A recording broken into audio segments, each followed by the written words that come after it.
On va donc ouvrir ces journées du RECA 2019. Je suis Emmanuel Peter, je suis directeur de l'IM, l'Institut de l'Internet et du Multimédia, donc votre hôte. Donc je vous souhaiter à tous et à toutes la bienvenue pour ces journées des RECA, et en particulier pour cette première journée qui va se passer sur notre site. Vous êtes très nombreux, on est content. Pour un jour de grève, on trouve que cet amphi est bien rempli.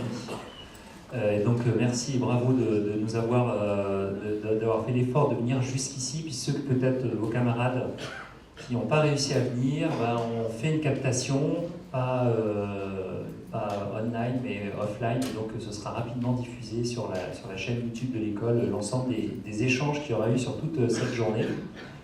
Voilà, pour ceux qui ne connaissent pas bien l'IM, on est une école qui fait partie d'un pôle déjà, donc vous êtes aussi bienvenus ici au pôle Léonard de Vinci. C'est un pôle qui comprend 4 écoles. Il y a aussi une école d'ingénieurs ici, une école de management, le MNV, un organisme de formation continue, l'ILV, et puis l'IM, qui est une école qui existe depuis 25 ans, qui a 1900 élèves et qui forme un peu sur tous les métiers du digital, de bac à plus simple sur les métiers du jeu vidéo, de la création, du design, de la communication digitale et du business, du métier de développeur. Et puis, cinquième grande famille de métiers, c'est les métiers de l'animation et de la 3D, pour lesquels on a un bachelor et 2 masters en gestion de production 3D et en réalisation et animation 3D.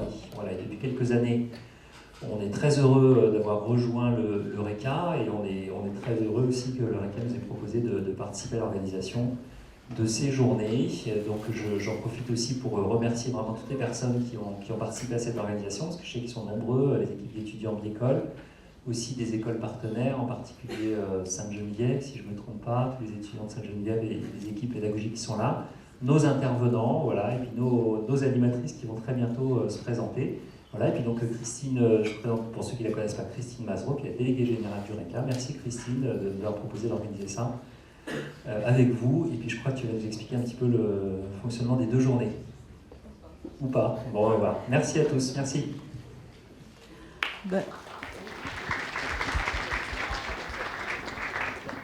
Merci Emmanuel. Alors effectivement, félicitations à ceux qui sont là, parce que c'était pas facile. Même moi, j'ai galéré, c'est vous dire.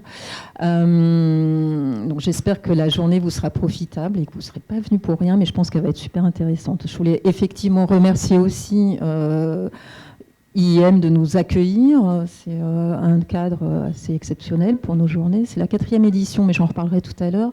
Le RECA, j'en parle pas trop parce que normalement vos écoles vous ont distribué en début d'année un livret d'accueil où est expliqué tout ce que fait le RECA pour vous. Donc je vous laisse le lire si vous ne l'avez pas déjà fait.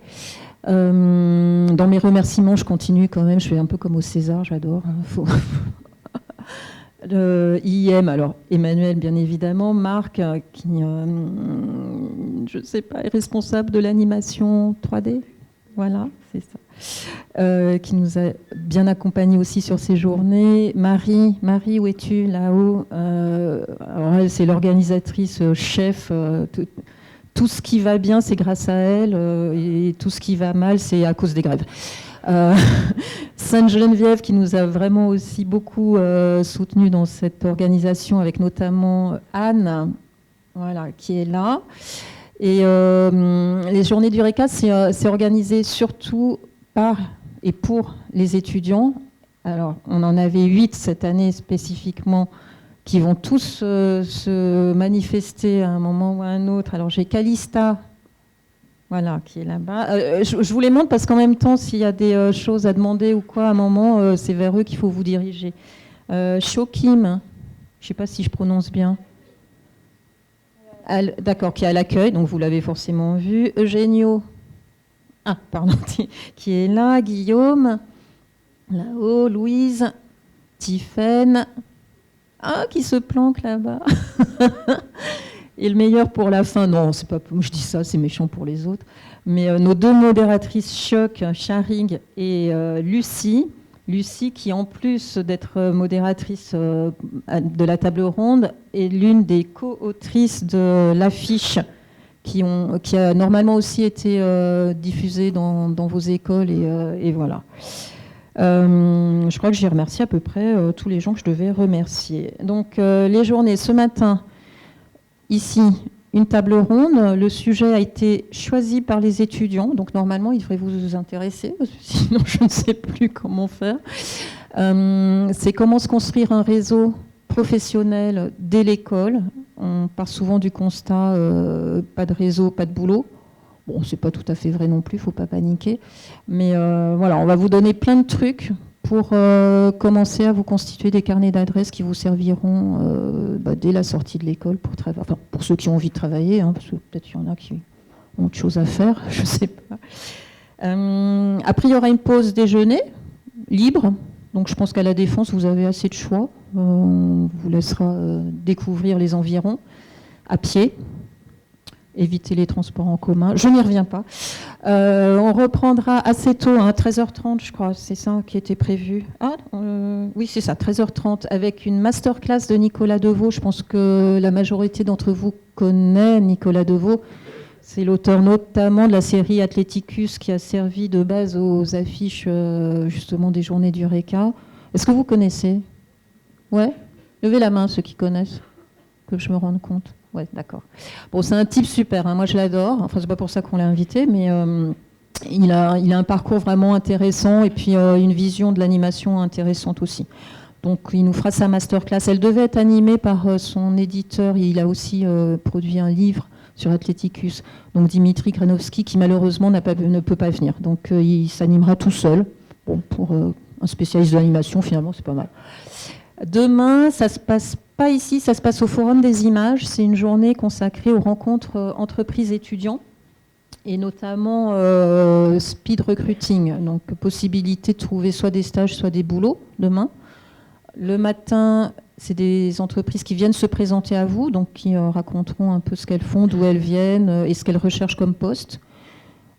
Sortant de ces présentations, vous aurez la possibilité donc, de vous inscrire pour les entretiens qui auront lieu l'après-midi. Je vous réexpliquerai ça demain plus en détail. On va là, je pense, tout de suite passer à la table ronde parce que je les entends piaffer d'impatience, nos modératrices. Je leur laisse le micro. Ça va aller les filles?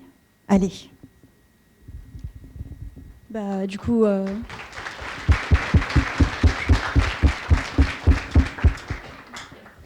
On ne vous l'a pas assez dit, donc merci beaucoup d'être venus ici contre vents et marées. Merci aussi aux intervenants d'avoir pu être présents, car il y en a deux qui malheureusement n'ont pas pu à cause des grèves. Mais du coup, elle nous a déjà présenté, mais je me représente, moi c'est Charig. Et moi c'est Lucie. Vous m'entendez bien là?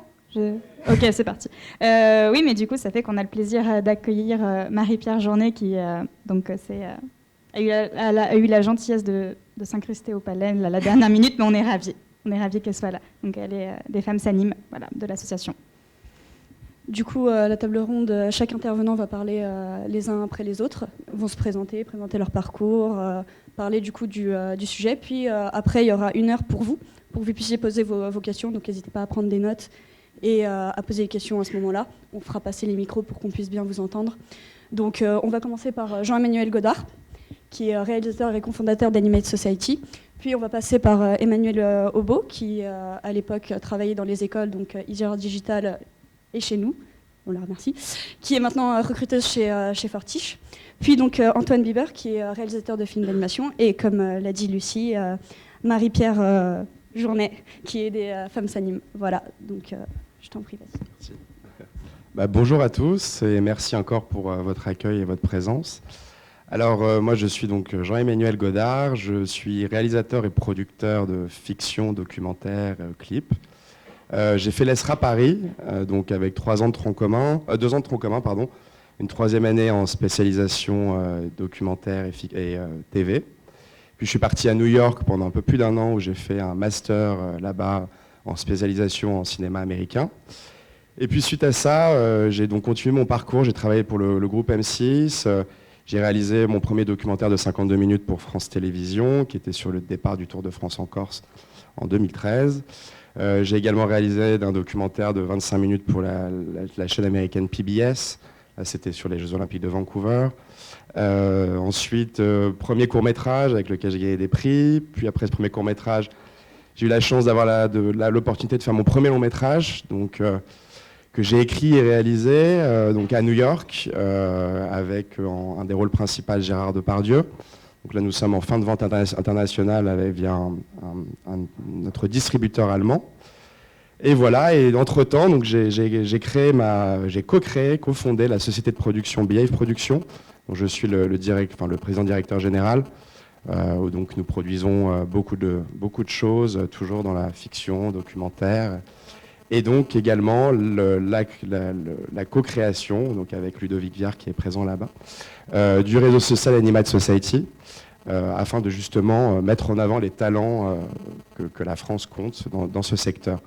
Tout ça pour vous dire que j'ai été en fait confronté exactement aux mêmes problématiques que vous depuis ma sortie d'école. Parce que je pense que, voilà, que ce soit la fiction, documentaire, animation, enfin tout ce qui touche au métier artistique, on a toujours des problèmes à se vendre, à montrer, en tout cas montrer sa singularité face justement au nombre de personnes qui sont présentes sur le marché ou qui ont déjà peut-être elles plus de facilité à avoir un networking. Donc c'était vraiment dans cette optique-là que nous avons co-créé ce réseau social, qui donc permet en fait à chaque artiste de pouvoir montrer donc sa singularité, son travail, son parcours, et en fait donc d'être relié à différentes entités, donc l'école dans laquelle elle a fait sa formation, et les entreprises dans lesquelles elle a pu faire un stage ou bien travailler. Et donc d'avoir une vision globale de son networking comme ça. Donc on a essayé en tout cas, on espère que ça vous plaira, ou plaît déjà pour ceux qui font partie du site, de développer un maximum d'outils qui vont dans ce sens-là. Voilà, on a toujours considéré, et moi je me suis rendu compte en tant que réalisateur, que les réseaux sociaux existants manquaient cruellement en fait, d'outils qui permettaient justement de vraiment spécifier la présentation en tant qu'artiste de son travail et de ses travaux.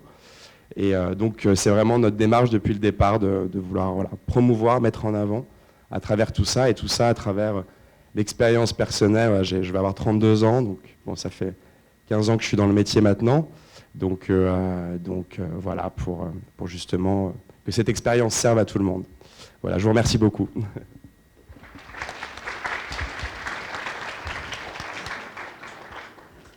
Excuse-moi, juste avant, j'ai une petite question pour toi. Du coup, tu as parlé d'aller à l'étranger. Est-ce que tu le conseillerais en fait aux personnes qui sont ici de partir? Est-ce que ça t'a permis de faire un réseau aussi également? Oui, tout à fait. Alors bien sûr, ça a un coût. Hein.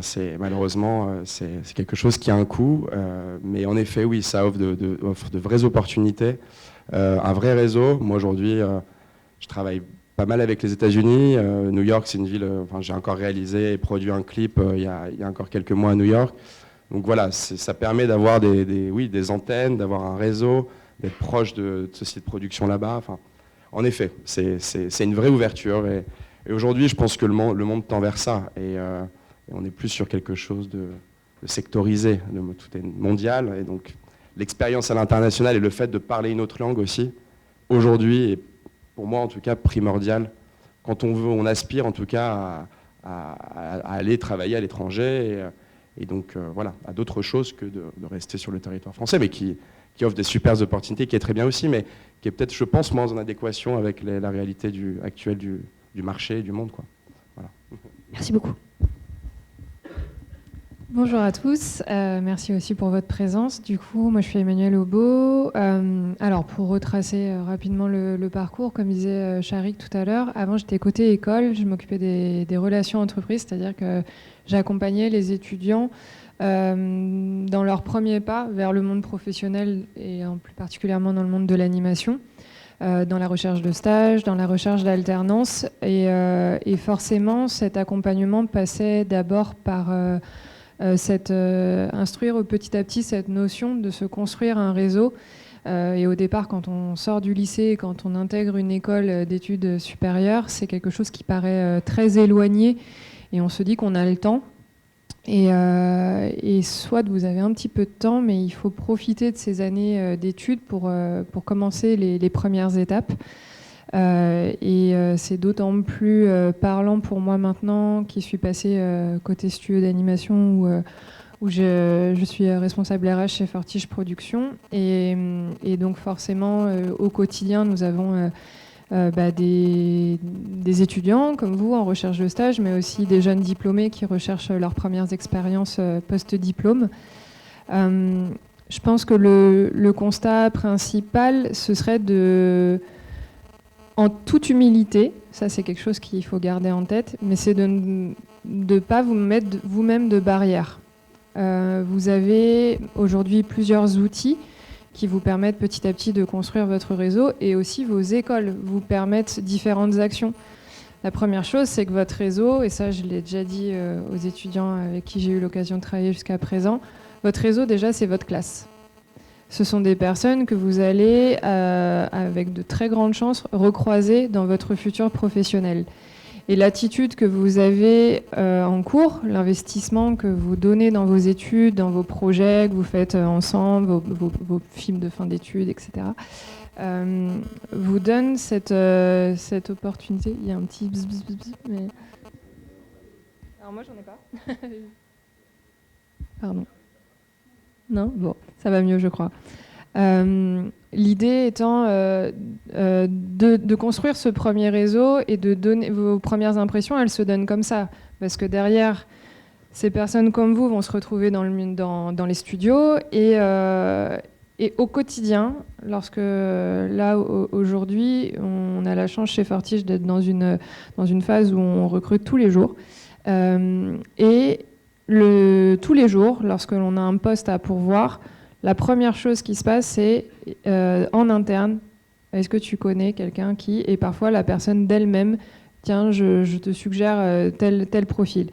Et pouvoir coopter quelqu'un comme ça, on ne le fait pas à la légère, on ne le fait pas parce que juste c'est son pote. On le fait parce qu'on sait que cette personne a de grandes chances d'avoir les capacités de prendre ce poste, que ça se passe bien et de s'intégrer dans l'équipe. Donc ça, c'est la première chose, c'est votre premier réseau. Votre deuxième réseau à l'école, ce sont tous les intervenants que vos écoles font venir, qui sont des professionnels, en général en activité. Bien évidemment, ils viennent vous donner cours pour vous transmettre un savoir, mais ne croyez pas que ça ne va pas plus loin. Ils vous observent, ils écoutent vos questions, ils sont dans l'analyse, ils savent que eux, dans leur studio, peuvent avoir des besoins, mais ils ont aussi tout leur entourage qui travaille dans d'autres studios. Donc voilà, et là vous vous rendez compte que juste en étant sur le banc de cet amphi ou sur la chaise de votre salle de classe, vous êtes déjà en train de vous créer votre réseau. Après, vos premières actions, vos autres actions, pardon, elles vont bien sûr passer par les stages et les recherches d'emploi, par votre visibilité aussi sur LinkedIn. Pour ceux qui sont plutôt sur des images fixes sur ArtStation, pour ceux qui sont plutôt sur de l'anime ou en tout cas de l'image animée, on va aller vers du YouTube, vers du Vimeo, etc. Et ça aussi, c'est votre vitrine, il faut qu'elle soit bien construite, il faut qu'elle reflète vos capacités, votre talent, aussi votre style, et montrer aussi que vous pouvez vous adapter au style du studio que vous visez. Donc il y a toujours aussi cette notion de personnalisation. Et le réseau, c'est aussi parfois d'aller un petit peu plus loin. C'est justement à la fin d'un cours, c'est d'aller discuter avec cet intervenant, bien, sans être trop intrusif, mais et soyez curieux, posez vos questions, intéressez-vous, suivez l'actualité par des réseaux comme l'Eureka, par des conférences, le festival d'Annecy, etc. Tout ça, nourrissez-vous en fait en permanence. Prenez tout ce que vous avez à apprendre. Aujourd'hui, même si vous avez l'impression que ça ne vous sera pas utile à un moment T, qui vous dit que dans 5 ans, ce ne sera pas nécessaire pour vous ? Et dans 5 ans, cette personne-là, vous allez peut-être la croiser dans un studio et dire « Ah ouais !» Et nous, quand on a un entretien et qu'il y a eu une mauvaise expérience avant, j'ai toujours quelqu'un après qui passe sa tête dans le bureau. « Ouf, vous comptez le recruter là ?» Oui. Voilà, moi je vous dis juste ce qui s'est passé dans tel studio ou à l'école, etc. Donc voilà, vous êtes toujours en fait en train d'être le reflet de qui vous êtes et de vos compétences.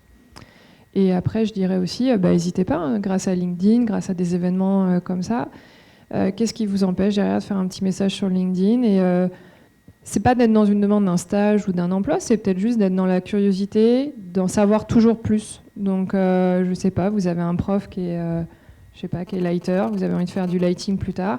Un petit message, est-ce que, à tout hasard, vous aurez l'occasion un soir de prendre un café pendant peut-être 20-30 minutes et que je puisse connaître un peu plus votre parcours et vos conseils.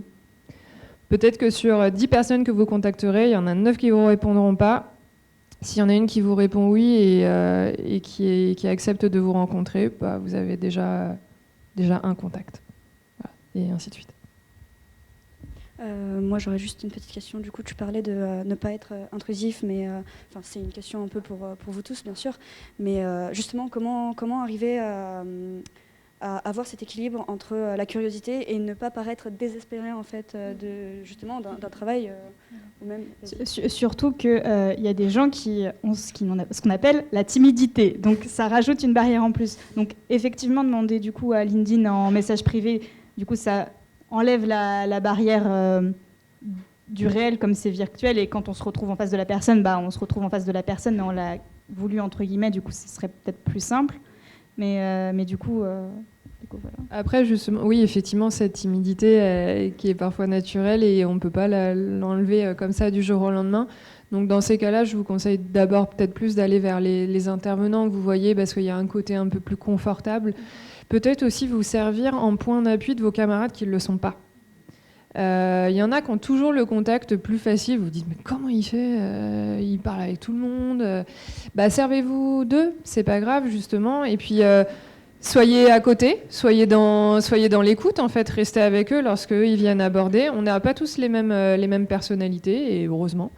Donc, peut-être servez-vous de ces points d'appui-là. Je sais qu'il y a un programme aussi avec les femmes s'animent pour ça.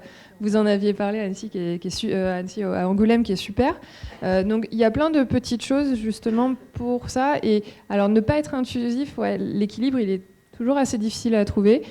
Je pense que c'est aussi dans la quantité. Envoyez pas un mail tous les 2 jours, tous les 3 jours. Laissez le temps aussi aux personnes de pouvoir revenir vers vous. En général, c'est comme quand vous envoyez une candidature pour un stage ou un job, on vous conseille une dizaine, 10-15 jours pour relancer. Là, c'est un petit peu la même chose. Relancez 1-2 fois. Au bout vous avez fait votre job. Au bout de la 2e fois, si la personne ne répond pas, elle n'est pas intéressée, c'est pas grave. Il y aura d'autres opportunités face à vous. Mais voilà, gardez en tête, soyez juste humble. Ne pensez pas, n'arrivez pas en ayant l'impression de tout savoir. Arrivez juste en voulant, au contraire, apprendre et être dans la curiosité et dans l'intérêt de la personne. Croyez-moi, la personne, en général, sera plutôt flattée que vous appréciez son parcours et que vous ayez envie d'en savoir plus. Merci beaucoup. Si l'un de vous veut rebondir sur ce que quelqu'un d'autre dit, faites-moi juste un petit signe, je vous passe le micro, il n'y a pas de souci. Bonjour, du coup moi c'est Antoine Bibert, je suis réalisateur et animateur. J'ai été diplômé de la Poudrière il y a 3 ans et demi. Et là, depuis un peu plus de 3 ans, je travaille dans un petit studio parisien qui s'appelle Donc Voilà. Et puis il y a d'autres petits endroits, mais essentiellement là-bas. Voilà, je vais rebondir sur ce que tu as dit sur être curieux. Au moment de l'école, vous avez énormément d'opportunités que vous n'allez plus avoir après l'école. Je pense notamment au Festival d'Annecy, vous avez accès à des choses auxquelles vous n'avez plus accès quand vous avez un badge professionnel après. Je pense au pitch, je pense au fait de rentrer dans le MIFA, le marché du film d'animation. Et il y a pas mal de festivals où c'est le cas en fait.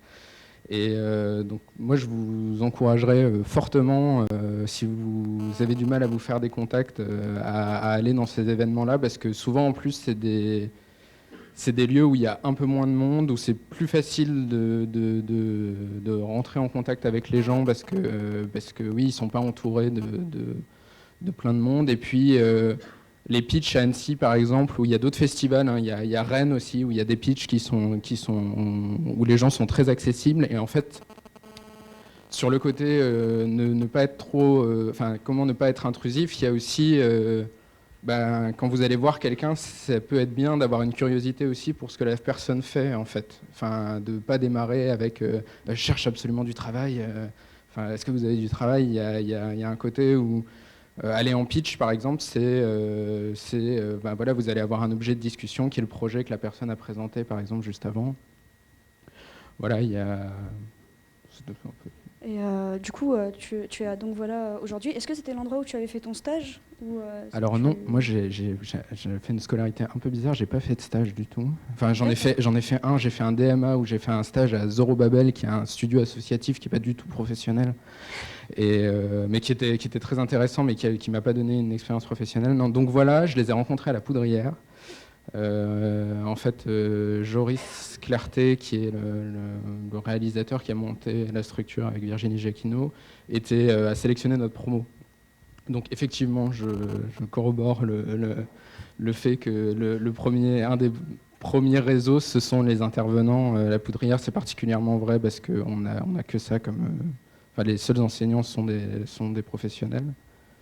Mais après, il y a plein d'autres moyens de rencontrer. Moi, j'ai des potes qui ont trouvé du travail autrement que par leur réseau d'école. C'est pas non plus. Il faut pas absolument se dire si j'arrive pas à rentrer.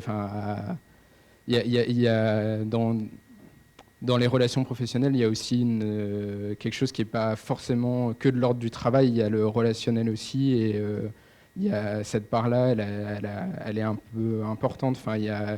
Si ça marche pas, si ça accroche pas avec quelqu'un, faut pas non plus forcer.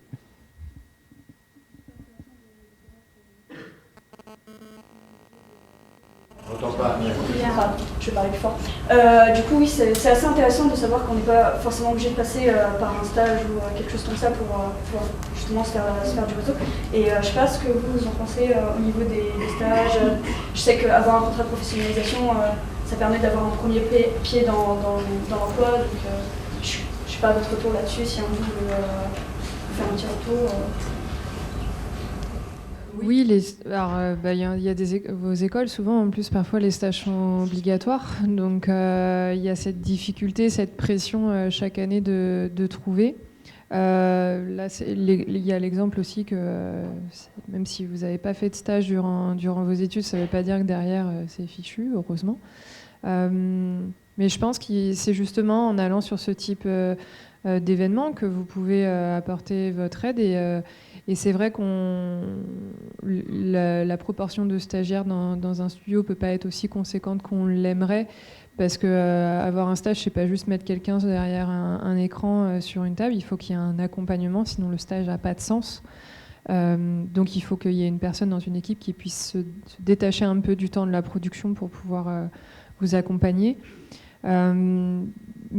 C'est l'idéal. C'est vrai que plus vous aurez des petites opportunités, des fois c'est peut-être juste 1-2 semaines, aller dans un studio, aller filer un coup de main, aller regarder ce qui se passe, parfois c'est juste essayer de pousser ces portes. Je sais qu'elles sont pas toujours évidentes, mais heureusement en France il y a quand même de plus en plus de studios, de structures de taille différentes qui peuvent permettre ça. Je pense que c'est peut-être pas aussi tout de suite vous fermer, justement, soyez peut-être ouvert à aller sur un département qui est peut-être pas celui dans lequel vous voulez vous spécialiser par la suite, mais qui veut vous faire découvrir d'autres spécialités et qui sait parfois même ouvrir de nouvelles voies. Nous, on avait eu un stagiaire à une époque qui venait pas du tout pour du layout de la prévise. Et puis à un moment, on avait besoin, le boss l'a mis dessus et voilà, aujourd'hui, il fait son parcours. Il y avait même une interview, je crois, sur le RECA, je crois, ou 3DVF, je sais plus. Il s'appelle Thomas Campos. Et aujourd'hui, il est passé par Sony, Animal Logic. Voilà. Donc il faut juste peut-être être d'accord pour aller sur des terrains où on se sent peut-être parfois un peu plus fragile et d'apprendre, ou de se dire ah mais moi mon ambition c'est ça, mais je vais peut-être commencer par ça et faire ma place petit à petit. Merci. Je reste sur votre question. Ce qui est important dans nos structures, les sociétés, elles ont différentes tailles et différentes organisations de travail. Et il ne faut pas hésiter, ne serait-ce qu'une semaine, comme vous disiez, ou 15 jours, pour se donner une idée de qu'est-ce qui se passe dans cette société ou qu'est-ce qui se passe dans telle autre. On a des façons de travailler différentes. Bon, on a tous les mêmes logiciels, en gros. Mais il y a des organisations de travail et des structures de société qui sont différentes. Et c'est intéressant de voir comment ça se passe dans une petite, dans une moyenne, dans une grosse. Et quand on y est 8-15 jours, ça donne déjà une idée. Il ne faut pas partir sur des stages. Je voudrais faire un stage de 3 mois tout de suite. Rester humble, ça c'est le premier mot. Et merci de l'avoir dit, Emmanuel. Rester humble et passer 8-15 jours dans une petite ou dans une grosse entreprise, vous apprendrez déjà beaucoup. Ah, je garde le micro. D'accord. Bonjour. Alors, moi, je suis Marie-Pierre Journet. Moi, j'ai grandi avec ce métier. Je l'ai connu en France. On était à peine 500. Et maintenant, on est 7200, 7500, je crois. Donc j'ai grandi avec. Il n'y avait pas d'école. Il y avait pas... Moi, j'ai fait une école de dessin publicitaire. J'ai eu la chance d'avoir des parents qui ont pu m'offrir cette école. Et j'étais, je crois, la seule fille. Pour vous donner une idée, dans cette école de dessin. Je le relie aussi au fait que la création de l'association Les Femmes s'animent. Peut-être vous avez connu, certains d'entre vous connaissent, moi j'ai commencé à travailler à la DIC sur Ulysse 31 et les mystérieuses cités d'or. Voilà, pour vous donner mon parcours. Et j'ai grandi avec ce métier, j'ai toujours travaillé. C'est vrai que ce métier n'existait pas en fait quand j'ai commencé. Les émissions de télé n'existaient pas, les programmes jeunesse n'existaient pas. Donc je suis un peu un ovni parce que j'ai grandi avec ce métier, mais j'ai grandi aussi avec sa technologie. C'est toujours aussi important de rester à la pointe de comment ce métier évolue en termes artistiques, mais aussi en termes techniques. Et c'est vrai que quand on est passé à l'ordinateur, beaucoup de mes anciens collègues, on n'y a pas cru évidemment. Quand on a vu des photocopieurs arriver, on s'est dit qu'est-ce que c'est que ça ? On a commencé à passer les cellulos sur des photocopieurs. Et donc il faut toujours s'intéresser à qu'est-ce qui se passe et comment la technique évolue et qu'est-ce qu'on peut faire aussi avec ces nouveaux outils et ces nouvelles techniques. Donc rester à l'affût. Alors j'en viens à l'association Les Femmes s'animent, donc qui a été créée en 2015. Vous me demandiez, mademoiselle, en 2015. Donc on a été un petit groupe de femmes à se dire que... Moi, j'ai donné des cours dans des écoles. J'ai grandi, quand je dis j'ai grandi avec ce métier, j'ai aussi participé. J'ai voulu qu'il y ait une convention collective de l'animation. J'ai été dans les leaders de cette convention. Je me suis toujours intéressée à ce métier qui grandissait. Je me disais, il faut aussi le construire. Et la convention collective a été un point très important pour qu'on reconnaisse nos métiers. C'est un vrai métier. Et on parle du cinéma et l'animation, c'était toujours un peu... ouais, mais on fait aussi partie du cinéma. L'animation, c'est une technique. Et voilà. Donc, on a été un petit groupe à se dire, moi je donnais des cours et je disais, mais il y a pas mal de filles dans les écoles, mais c'est marrant, après dans les structures, enfin non, c'est pas marrant justement, elles sont où ces filles ? Qu'est-ce qu'elles font ? On les voit plus. Alors on en voit un peu, hein, mais pas beaucoup.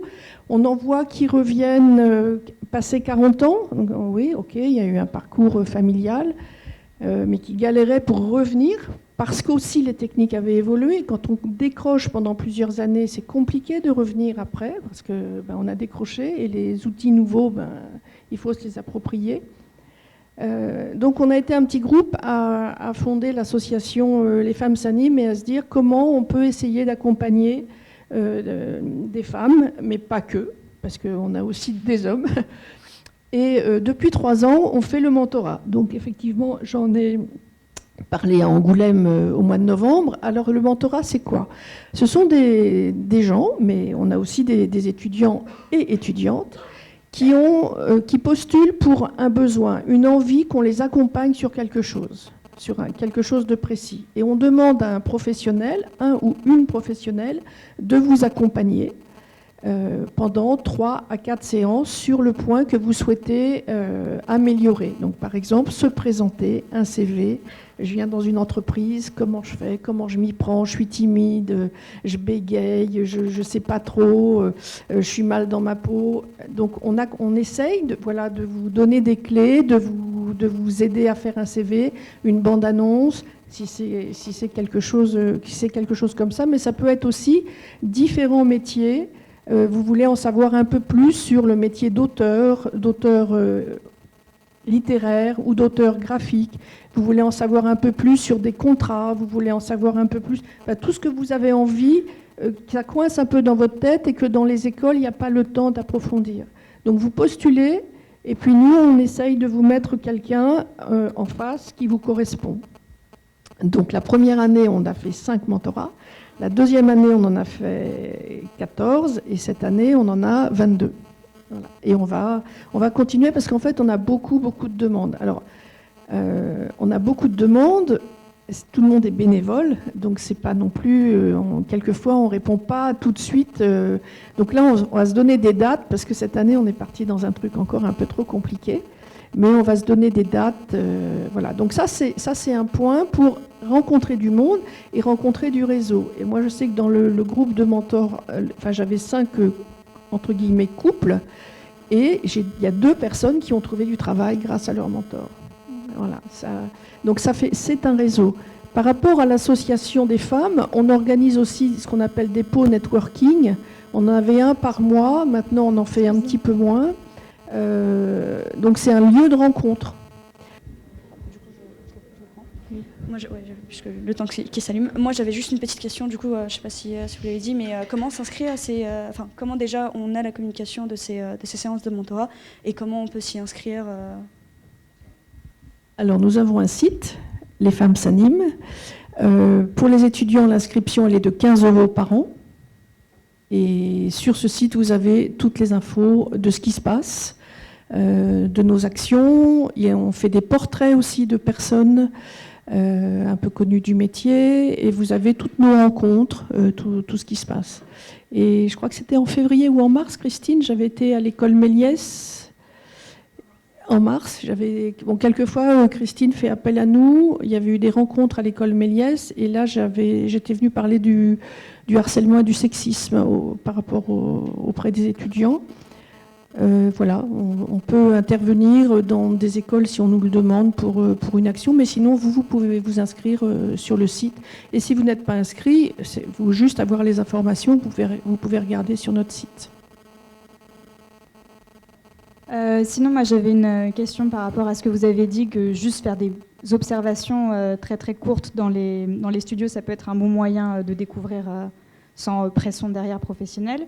Et j'ai pensé ça justement parce qu'il y a certaines personnes qui ne savent pas précisément qu'est-ce qu'elles veulent faire, et ça peut être un bon moyen, parce qu'on dit construire un réseau, mais si on ne sait pas dans quoi on peut s'embarquer, ça peut être un bon moyen pour avoir quelque chose.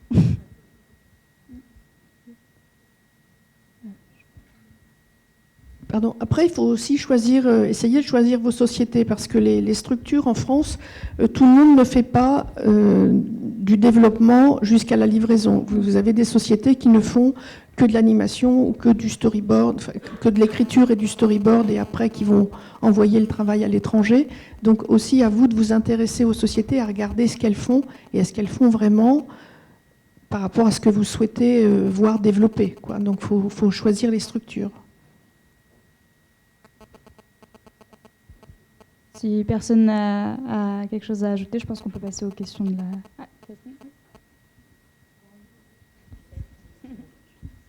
Merci.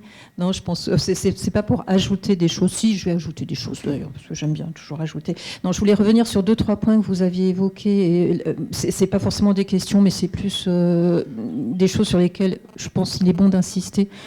Jean-Emmanuel, tu parlais de la langue et de maîtriser l'anglais. Je pense que pour aller à New York, évidemment, c'est essentiel.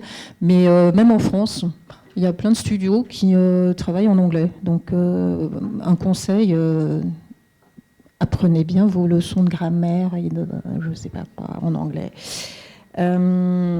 Emmanuel, tu disais, et c'est vrai, et on le constate tout le temps, les professionnels adorent qu'on leur demande des conseils, ils se sentent l'âme très partageuse sur ça, et en plus ça leur prouve qu'ils savent plein de trucs, sont au courant de tout, etc. Donc n'hésitez surtout pas, mettez-vous effectivement en position assez humble, mais posez-leur plein de questions sur eux, tout le monde adore, hein, donc franchement n'hésitez pas. Lucie, tu parlais de timidité. Moi, je suis extrêmement timide. Ça se voit peut-être pas, mais je suis vraiment maladivement timide. Ça m'a posé quelques soucis en début de carrière, clairement. Après, pour avoir navigué dans pas mal de secteurs de l'audiovisuel ou des cinémas au sens très large, l'animation est un monde... Alors, j'aime pas ce mot parce qu'il est très galvaudé en ce moment, mais c'est un monde extrêmement bienveillant.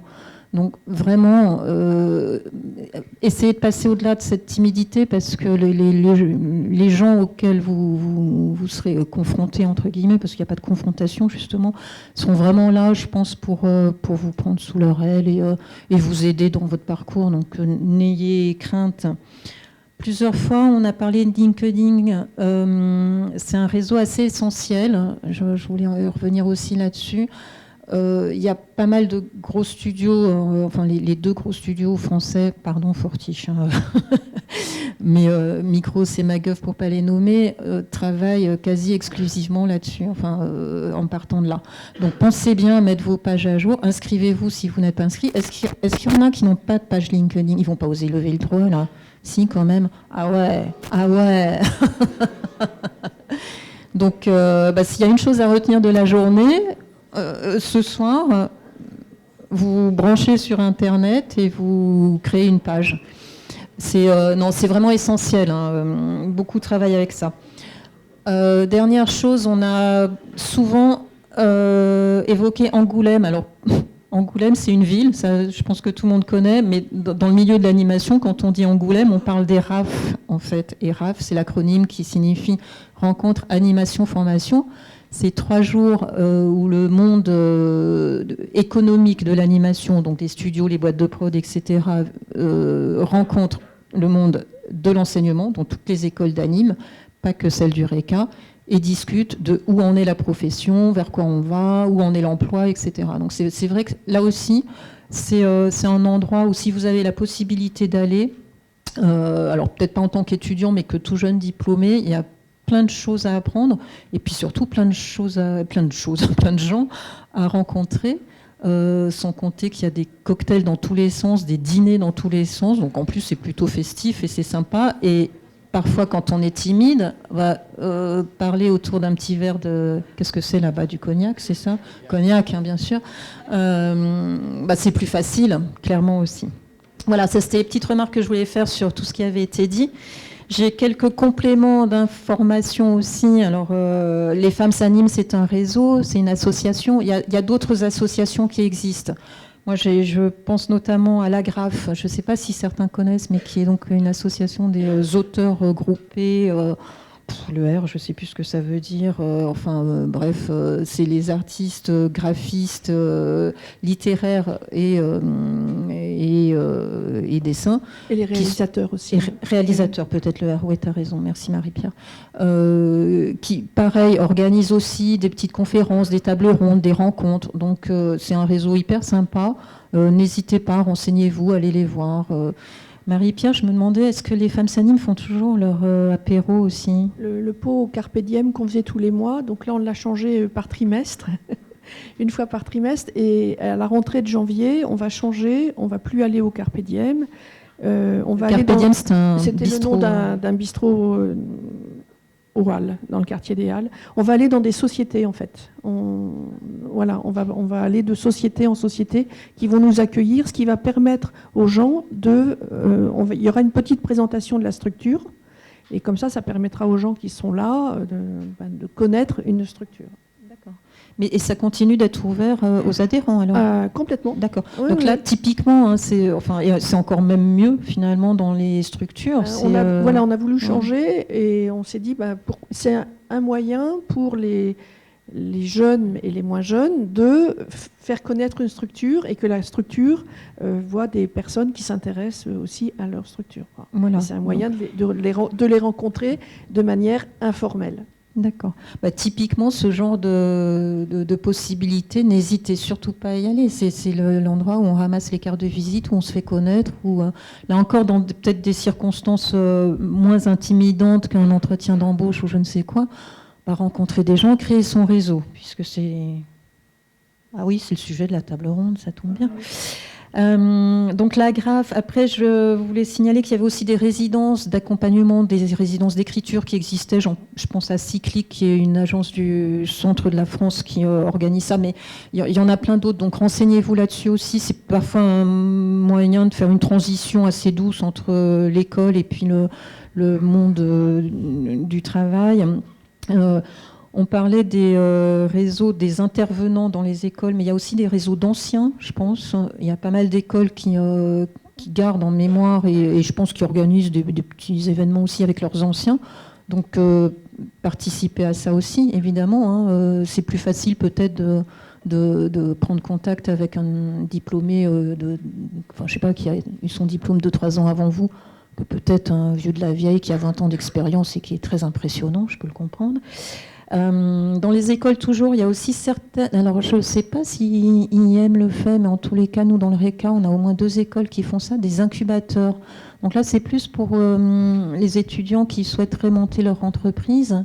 Et il y a une possibilité de transition au sein de l'école où vous avez tous les conseils nécessaires des professionnels. Et donc là encore, professionnel, ça veut dire réseau, qui vous aide à monter votre projet. Il y a aussi des chambres de commerce qui proposent ce genre d'incubateur. Ça peut être une opportunité supplémentaire de créer des contacts.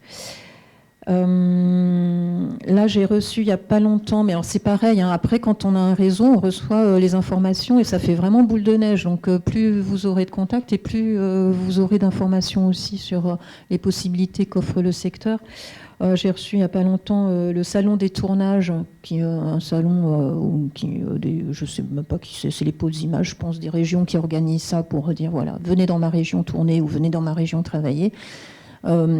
Qui va organiser aussi un événement plutôt de réseautage. Donc c'est pareil, c'est des événements, il faut y aller, ou des salons, enfin on en a parlé aussi, Annecy évidemment, Rennes évidemment, le Satis pourquoi pas, enfin bon, vraiment là il y a de la littérature qui vous informe de tout ça. Tiens, j'en profite pour faire ma pub. Le RECA sort tous les mois une newsletter qui s'appelle Eureka. Bien trouvé quand même, astuce, ouais. Avec, pareil, plein d'infos sur le secteur, plein d'infos sur, vous demandiez comment on avait connaissance de ce qui se passait dans les différentes associations, typiquement en lisant Eureka, vous saurez et vous pourrez contacter, et là encore, créer du lien de façon un peu plus informelle, et c'est toujours plus facile, encore plus quand on est timide, je le rappelle. Dernière chose dont je voulais parler. Là, je meuble en fait le temps que vous trouviez des questions à poser. J'explique.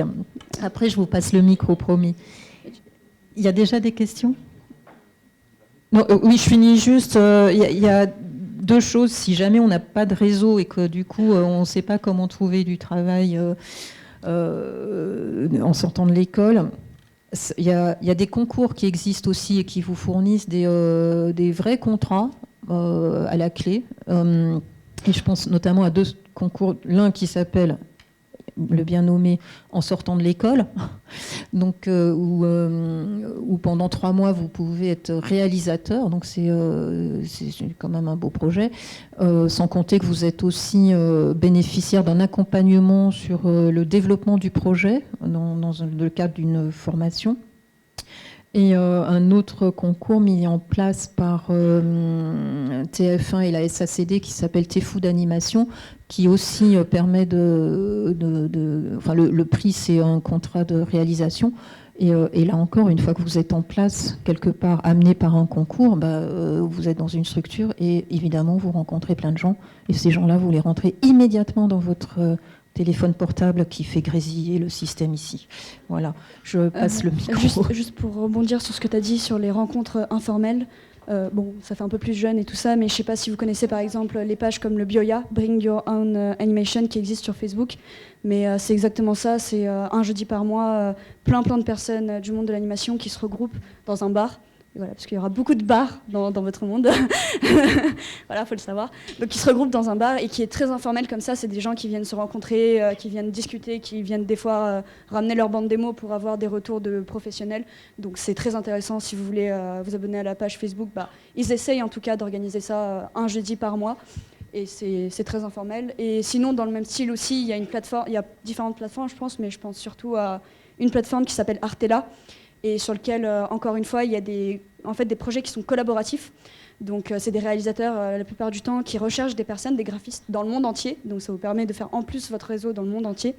Et qui, du coup, discutent de pitch en fait, leur projet, qui en discutent, et qui demandent des graphistes, donc des fois des modeleurs, des fois des producteurs, des fois des personnes qui font de la texture. Enfin, voilà. Donc, si vous voulez vous y intéresser aussi, c'est super intéressant et ça vous permet de vous faire des contacts assez facilement.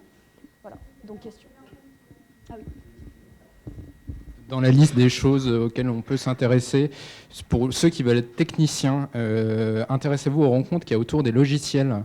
Parce qu'en fait, il y en a énormément. Et là, pour rencontrer des gens qui bossent dessus et qui ont besoin de gens qui bossent aussi dessus, moi, par exemple, là, ça va faire 2 ans que je vais aux rencontres de Duik, alors qu'il y a un tout petit truc sur After Effects pour faire de l'animation, mais qui organise un truc tous les ans ou tous les 2 ans. Adobe, il y a des trucs autour. Les logiciels de 3D aussi, de plus en plus. Voilà, il y a d'autres techniciens qui font exactement la même chose, en fait.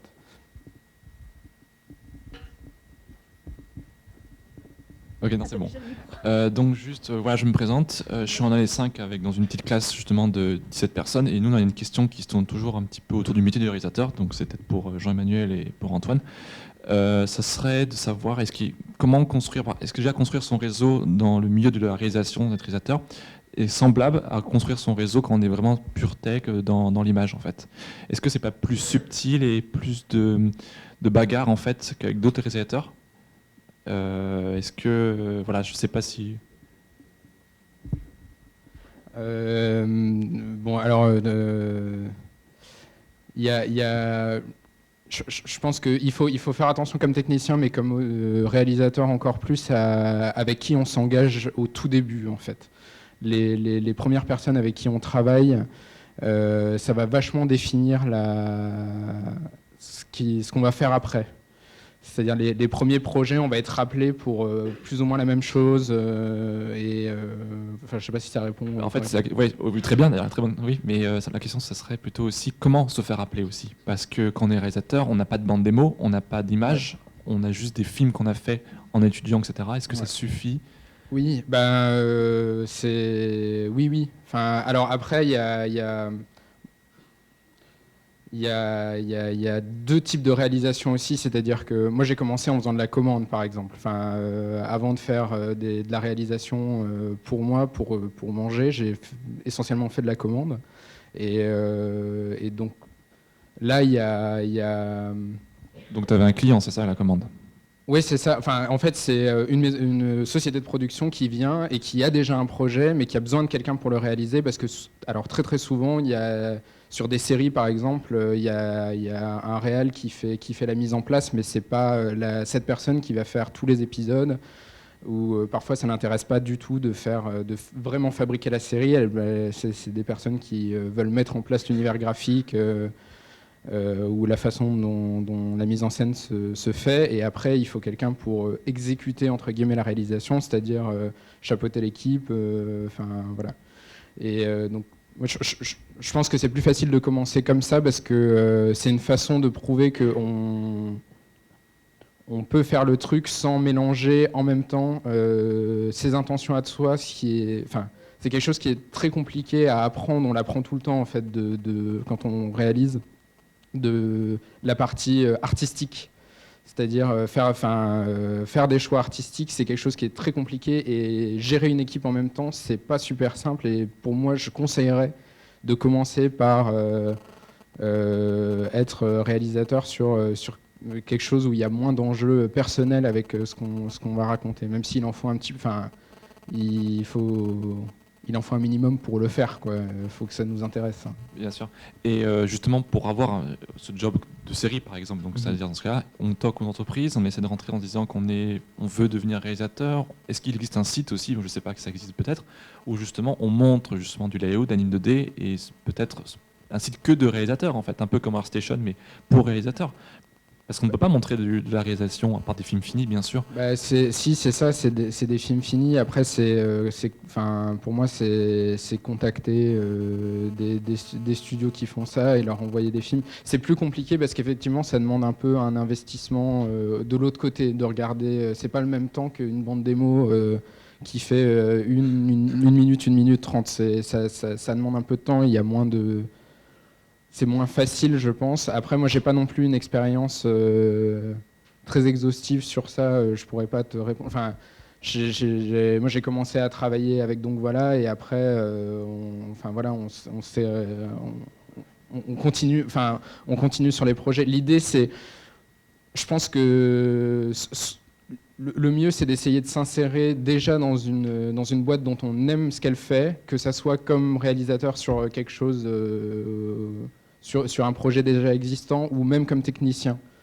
Moi, j'ai fait aussi. Ah, donc voilà, je fais aussi beaucoup d'assistants réalisateurs. Enfin, je suis beaucoup assistant réalisateur. D'accord, donc tu es passé par l'assistant réalisateur. Ouais, ce qui n'est pas forcément une étape. Enfin, c'est deux métiers très très différents, hein. Assistant réalisateur, c'est essentiellement être sur Excel et remplir des tableurs, hein. Je le précise à tout le monde. En animation, en tout cas, c'est essentiellement ça. C'est organiser le travail de tout le monde, mais c'est un poste qui est super important pour comprendre comment tout fonctionne et quels enjeux économiques ça peut avoir de prendre telle ou telle décision à la réalisation. Et tu penses qu'on est obligé de passer par assistant réel pour devenir réel?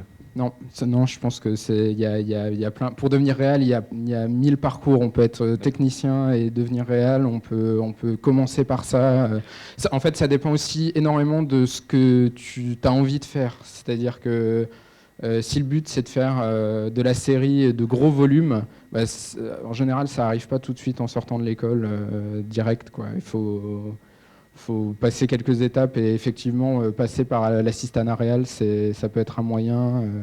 Après, si c'est sur des formats un peu plus courts, un peu plus humbles, je pense notamment, enfin moi je fais énormément de films institutionnels.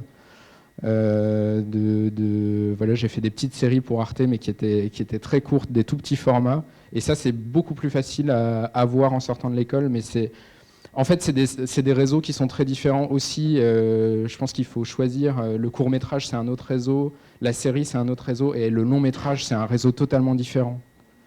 Donc, voilà. Monsieur, je vais compléter pour votre question. Quand je parlais tout à l'heure de l'importance des structures et du nombre de personnes qu'elles ont et de ce qu'elles font dans ces structures.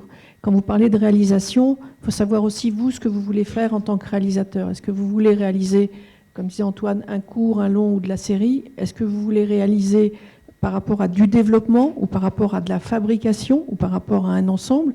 Dans les sociétés, on est amené à embaucher des réalisateurs que pour le développement d'une série. Et ce n'est pas forcément ce même réalisateur qui va réaliser la série. Et sur des séries, de plus en plus, on prend des co-réals, on va des fois jusqu'à 4 réalisateurs. Moi, j'ai eu sur un gros volume de séries jusqu'à 6 réalisateurs, parce qu'on a aussi des durées de planning de livraison qui sont très compressées de par les diffuseurs, et on prend plusieurs réalisateurs. Et on donne la chance à de jeunes réalisateurs sur 4, 5, 6 épisodes d'une série. Mais là, il faut rentrer dans le moule, parce que ce n'est pas vous, en tant que réalisateur, qui avez mis l'input artistique. Donc il faut aussi s'adapter à ce travail-là. Et c'est aussi une première étape. Mais on laisse sa chance à de jeunes réalisateurs qui ont réalisé des films personnels. Mais après, sur des longs métrages, honnêtement, je ne pense pas qu'un producteur prendra le risque de confier un long métrage à un réalisateur qui n'en a jamais fait.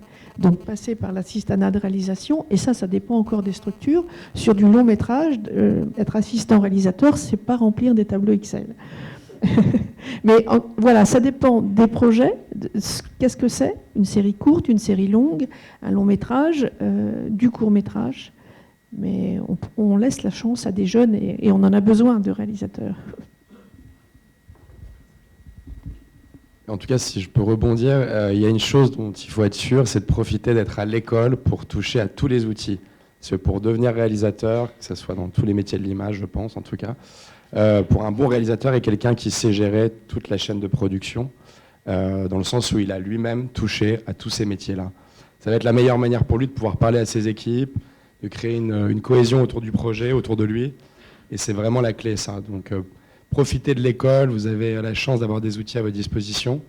Et la chance aussi, si tu as envie de devenir réalisateur, de commencer dès maintenant à fédérer des gens autour de toi, autour de tes projets, dans le futur, parce que c'est un travail de longue haleine, pour faire du long et tout ça. Donc, et si tu as une vraie cohésion autour de toi, une équipe, des gens qui te suivent, bah, ça va te donner encore plus de force pour aller atteindre ce but-là. Et ça va vraiment créer une démarche, en tout cas, qui sera vraiment bonne. Voilà.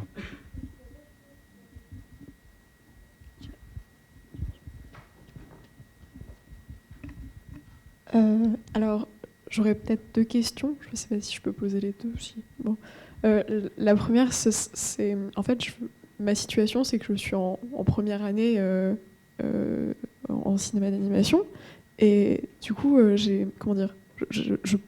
j'ai l'impression que mon travail n'est pas très professionnel, mais j'ai pourtant très envie d'avoir, peut-être de trouver déjà des stages pour voir comment ça se passe dans le milieu professionnel. Sauf que du coup, j'ai quand même une petite appréhension à montrer mon travail, ou je ne sais pas quel travail on pourra me donner, vu que je viens à peine de débuter et de commencer. Je ne sais pas si... T'as peur que ce soit ton dossier est très scolaire, en fait. C'est ça, très scolaire, et c'est mes premiers pas, donc oui. Peut-être pas très juste.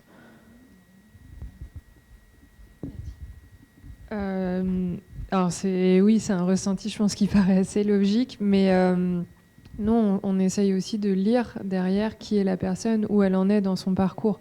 Donc lorsque l'on a un ou une étudiante qui, si par exemple tu nous adresses ta candidature, bien évidemment, on ne va pas s'attendre à avoir le résultat que l'on attendrait de quelqu'un qui est en sortie d'études. Mais souvent, vous êtes aussi les plus durs juges de votre propre travail. Vous arrivez... alors c'est très bien, vous avez beaucoup d'autocritique, mais parfois essayez peut-être de vous aider de votre responsable pédagogique ou d'un intervenant avec qui vous vous sentez à l'aise, peut-être pour sélectionner aussi les travaux. Peut-être que vous en auriez retiré un que lui laisserait, parce qu'il n'est peut-être pas parfait, mais il laisse peut-être voir derrière plein de possibilités et plein de talents. Donc ça, ce serait peut-être un premier conseil. Et de deux, c'est d'envoyer, encore une fois, même c'est de dire, voilà, je suis en première année, ce que je cherche, c'est découvrir. Aujourd'hui, je m'intéresse à... j'ai abordé peut-être telle ou telle compétence à l'école. Je serais curieuse de savoir comment fonctionnent peut-être ces départements, ne serait-ce que d'être un peu en observation pendant quelques jours, comme on disait tout à l'heure. C'est pas toujours possible, mais ça vaut le coup de le faire. Et ça viendra, le travail, il vient petit à petit, à partir du moment où... Parfois, c'est aussi plus... Moi, j'ai eu des superviseurs qui disaient, je préfère avoir quelqu'un peut-être un peu discret. Tout à l'heure, on parlait de timidité, donc ça me fait rebondir là-dessus. Plus timide, plus... peut-être parfois même un peu plus dur sur son travail, en disant, je suis pas sûre que ça, et plutôt que d'avoir quelqu'un qui arrive en rentre dedans, qui a l'air d'être très sûr de soi, et souvent, en plus, ça masque l'opposé. Donc fais-le. Fais-le, c'est pas grave, c'est ta première année, quoi. Donc c'est légitime. Donc montre ce que tu sais déjà faire en première année, et après c'est justement eux, leur œil, que ce soit en RH, que ce soit les superviseurs, qui petit à petit viennent gratter et disent là il y a quelque chose qu'il faut aller creuser. D'accord. Il y a du potentiel, le fameux potentiel, exactement. Oui, mais je sais pas si d'autres personnes veulent répondre ou non. La deuxième question, du coup, ce serait plus pour tout ce qui est à l'étranger. Du coup, j'aimerais m'adresser à vous, Monsieur Godard. Est-ce que, quand vous êtes parti, vous avez d'abord, en étant en France, postulé, ou est-ce que vous êtes parti de vous-même et sur place, ensuite, vous avez trouvé... Alors en fait, je suis parti faire mes études pendant un an. Ouais. Et c'est en étant là-bas, donc il y avait une partie études puis une partie stage. Et en étant là-bas, donc en étant en stage, j'ai pu donc travailler dans différentes structures et donc créer mon réseau comme ça. Mais non, ça a été un départ qui a été cadré par l'école et par tout ça. D'accord. Juste, je réagis. Par exemple, il y a des programmes aussi, là je pense particulièrement au Canada, qui est quand même un pays que vous ciblez beaucoup, parce que de nombreux studios sont allés s'installer là-bas, et donc des opportunités, il y en a une multitude. Mais il y a des programmes, il y a le programme stage COOP, auquel vous pouvez participer. Lorsque vous êtes en sortie d'études, vous pouvez, sur votre dernière année, vous inscrire pour participer au tirage au sort pour le PVT, le permis vacances-travail, qui est un visa qui vous permet de travailler pendant 2 ans au Canada. Donc il y a plein d'opportunités comme ça que vous pouvez solliciter dans le courant de vos études ou sur la fin d'études pour aller vers l'étranger.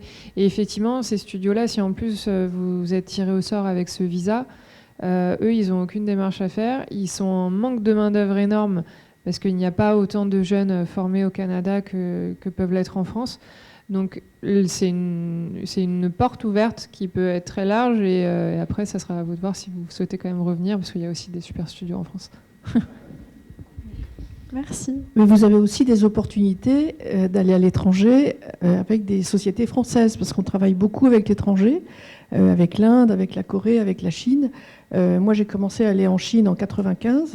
Donc voilà, c'était il y a très longtemps, mais j'en voyais. Bon, maintenant, je ne travaille plus, je ne fais plus que du conseil en production, mais j'allais beaucoup à l'étranger et j'envoyais des superviseurs pour représenter la société et représenter le projet. Et ils travaillaient là-bas, en Chine, en Inde, en Corée du Sud. Donc vous avez des opportunités avec des sociétés françaises de pouvoir travailler à l'étranger. Et quand on est sur un long métrage ou sur une série, on a besoin de gens qui ont envie aussi d'aller travailler dans des structures étrangères, d'où l'importance aussi de l'anglais. Voilà. Parce que dans ces pays-là, on ne parle qu'anglais. En France, Christine, tu disais, on travaille aussi en anglais dans les studios français, parce que aussi, quand on travaille sur un long ou sur une série, c'est pas que pour les écrans français. L'idée, c'est quand même que ce soit vendu à l'international. Donc, on fait aussi des versions anglaises. Et comme on travaille souvent aussi avec des structures à l'étranger, eh ben, tout se fait en anglais. Donc, l'importance de l'anglais, elle est primordiale. Merci.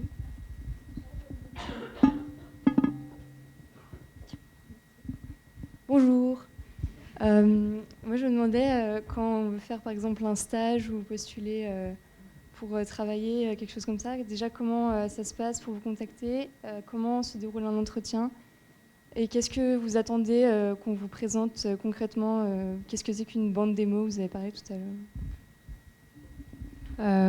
Je vais essayer de faire un discours générique, mais dans ça, il va y avoir des aspects un peu plus spécifiques. Donc effectivement, c'est d'abord lorsque vous êtes amené à contacter un studio, avant toute chose, c'est de faire ce travail de connaissance, d'abord de découverte, de vous renseigner qu'est-ce que fait ce studio, quels sont les départements effectivement, est-ce qu'ils sont sur toute la chaîne de production ou pas, quels sont leurs précédents projets. Essayer de trouver des informations sur les projets actuels lorsque celles-ci sont accessibles. Ça, c'est la première chose. C'est d'abord ce travail un peu de recherche, de sourcing. Et après, dans la candidature, donc c'est effectivement avoir votre... Moi, je rejoins aussi Christine sur le LinkedIn. Ça, c'est indispensable. On va regarder ça. Bien sûr, je pense que ça reste intéressant d'avoir aussi un CV prêt de manière spécifique, mais d'avoir son profil LinkedIn qui est bien complet. Un profil LinkedIn, c'est pas juste se créer une page, de dire qu'on est étudiant je ne sais où, et voilà. C'est mettez du contenu, essayez d'y apporter du détail. Justement, profitez-en, parce qu'un CV, vous êtes souvent limité en termes de pages déjà. Donc LinkedIn, profitez-en pour venir nous mettre des informations. C'est vrai que des fois, je pense par exemple aux personnes qui sont en production. On a assistant de production, par exemple. C'est bien, mais par exemple, sur quel département vous étiez, qu'est-ce que vous avez fait? Essayez d'aller un peu plus dans le détail plutôt qu'un simple intitulé. Pareil, si vous êtes artiste et que vous travaillez sur une série, je ne sais pas, c'était combien d'épisodes, de combien de minutes. Voilà, de donner des infos. La bande démo. Alors là, après, ça va dépendre aussi de vos spécialités. Une bande démo pas trop longue. Des fois, mieux vaut 1 minute. Pas de musique. Sauf si, bien sûr, s'il y a de l'animation et que vous avez besoin s'il y a une scène de dialogue, s'il y a une scène de danse, par exemple, ou qu'il y a quelque chose en lien avec la musique, là, oui. Sinon, ne vous embêtez pas à trouver une musique parce qu'on coupe le son. Ensuite... détailler dans cette bande démo ce que vous avez fait. N'oubliez pas de mettre vos coordonnées. C'est tout bête, mais souvent, après, on n'a pas votre numéro, ni votre mail. Les outils sur lesquels vous travaillez. Bon, après, je laisse vos écoles faire le travail autour de ça.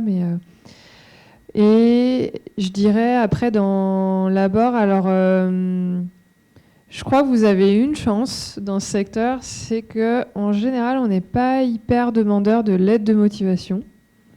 Ça ne veut pas dire qu'il ne faut pas savoir en faire une. Mais d'avoir un mail, et justement dans ce mail, de montrer que vous vous êtes intéressé. Si je reçois un mail générique où j'ai l'impression qu'il a été envoyé en CCI à 50 autres studios, j'avoue que ça ne va pas me provoquer le même effet qu'une accroche personnalisé. Et là, c'est là que je disais, il y a des conseils très génériques, mais il y a aussi des spécificités. Si par exemple vous aimez le style graphique d'un studio en particulier, essayez de montrer aussi dans votre bande démo, avec d'autres styles, mais de montrer que vous pouvez vous adapter à ce style-là aussi. Donc finalement, oui, vous avez une bande démo, mais qui va peut-être pas être commune à tous les studios que vous allez viser.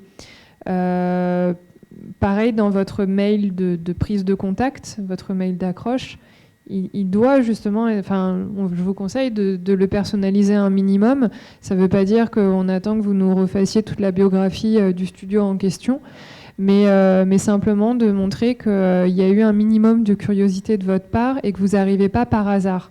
Et que si on vous reçoit derrière en entretien, on va justement pouvoir prendre plaisir à discuter avec vous de votre parcours et puis peut-être à échanger aussi sur ce qu'on fait, et on va sentir que derrière il y a de la réactivité. Vous allez rebondir sur ce que l'on vous dit. C'est ça aussi un entretien. Un entretien, vous n'êtes pas là juste pour vous faire juger. Vous êtes aussi là, vous, pour vous dire est-ce que ça correspondrait à ce que je recherche, est-ce que je peux me retrouver un peu dans leur style graphique. Est-ce que aussi j'ai le feeling avec cette personne avec qui je vais passer plus de temps qu'avec ma propre famille.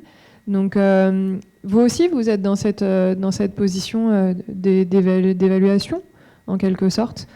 Donc voilà les conseils que je peux vous donner, c'est personnaliser, soyez rigoureux, structurés dans vos documents.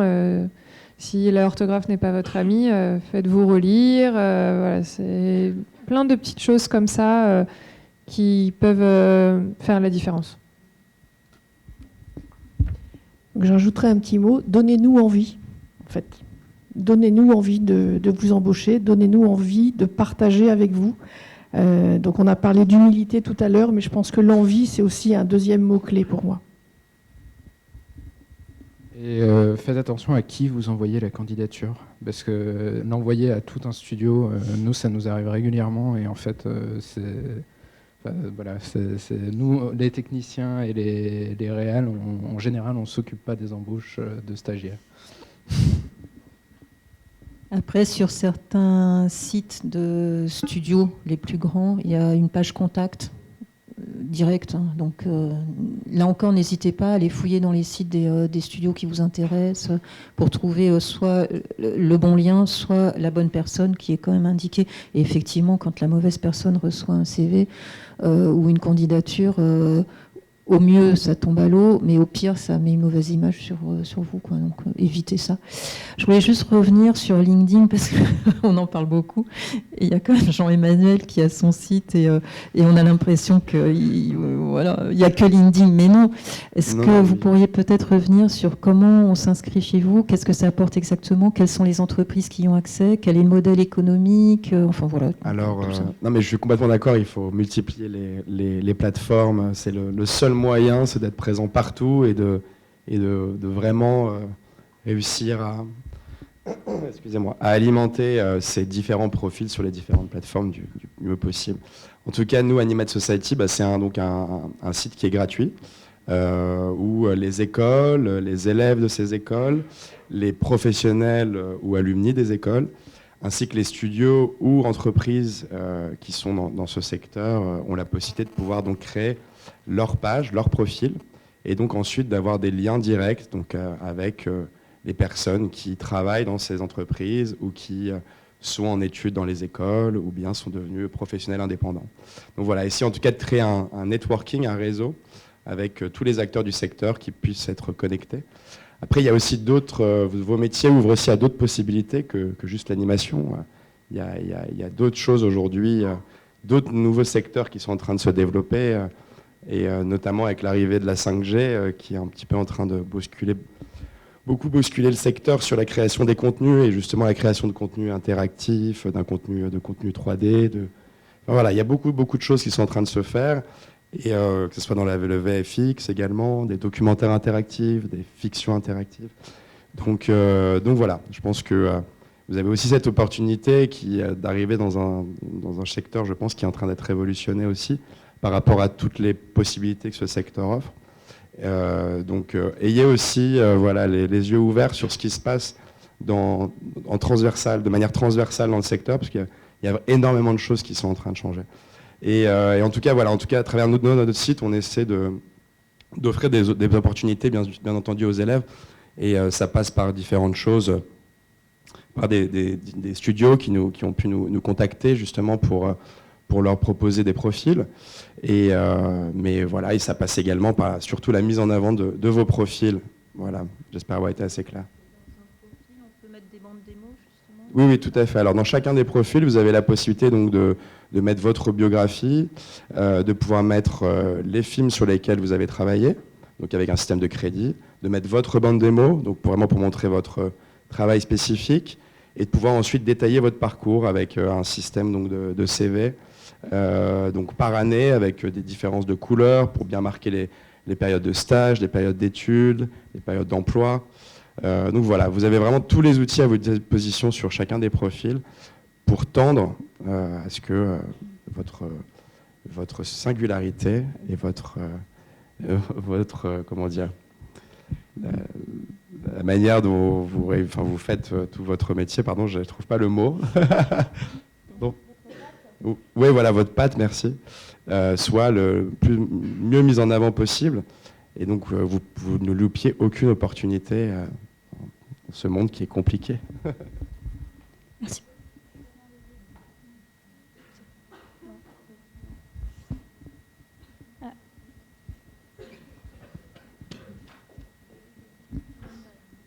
Bonjour, moi je suis en année 2, donc IM. J'avais une question, vous avez parlé un peu de faire un peu des découvertes de 2 semaines par exemple dans une entreprise, et j'avais l'impression que vous en parliez comme si c'était peut-être plus simple pour une entreprise de prendre quelqu'un qui veut découvrir juste pendant 2 semaines qu'un vrai stage de 3 mois. Est-ce que c'est vraiment plus simple pour une entreprise, ou est-ce que... Parce que j'avais l'impression que c'était plutôt l'inverse, que les entreprises préféraient prendre quelqu'un pendant peut-être 3 mois plutôt que faire une découverte. Plus simple, je sais pas. En fait, ça dépend vraiment aussi. Ça va dépendre du studio, ça va dépendre du projet ou des projets sur lesquels il est, dans des mesures de à quelle étape il en est aussi sur ce projet. C'est peut-être plus facile parce que ce sera peut-être plus simple dans le calendrier de production d'avoir quelqu'un qui va être un peu volant sur 1 ou 2 départements, un peu en observation, plutôt que de se dire bon, il faut que je revoie mon planning de prod parce que ce graphiste ou ce lead, je vais lui associer un ou une stagiaire pendant 3 à 6 mois. Après, je pense que c'est aussi une question parfois de volonté, de politique de studio, de timing. Nous, je sais que voilà, la volonté est là, et sur certains points, malheureusement, on est contraint.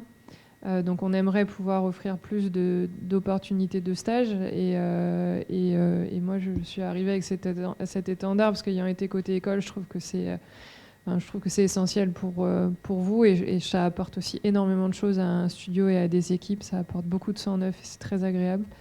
Mais j'ai pas envie non plus de vous faire un discours à paillettes en vous disant que c'est facile, c'est pas vrai.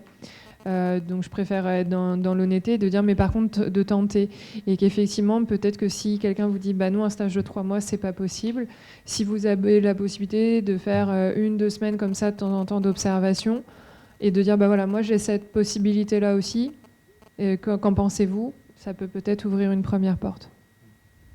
Merci. Il y a aussi la période, parce qu'il y a quand même des périodes où les studios sont saturés de stagiaires, parce que toutes les écoles qui ont des stages obligatoires à faire, c'est en même temps en général. Donc il y a des périodes de l'année où je pense que c'est aussi plus facile de prendre quelqu'un sur 2-3 jours comme ça, parce qu'on a le temps en fait.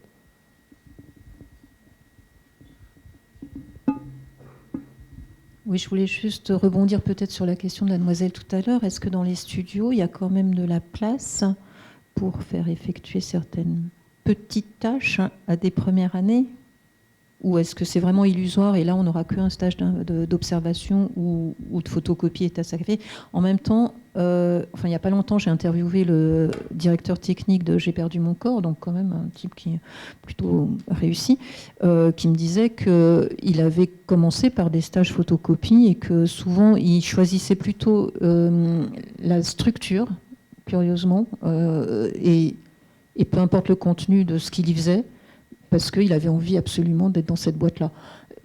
À mon avis, il y a vraiment, chacun fera comme il le ressent, mais il y a plusieurs solutions et on n'a pas une qui prévaut sur une autre. Mais enfin voilà, est-ce que quand même ça a un sens en première année de vouloir faire quelque chose ou c'est totalement illusoire? Ça a un sens. Je pense que ce sera peut-être plus difficile d'être directement sur les métiers de l'image.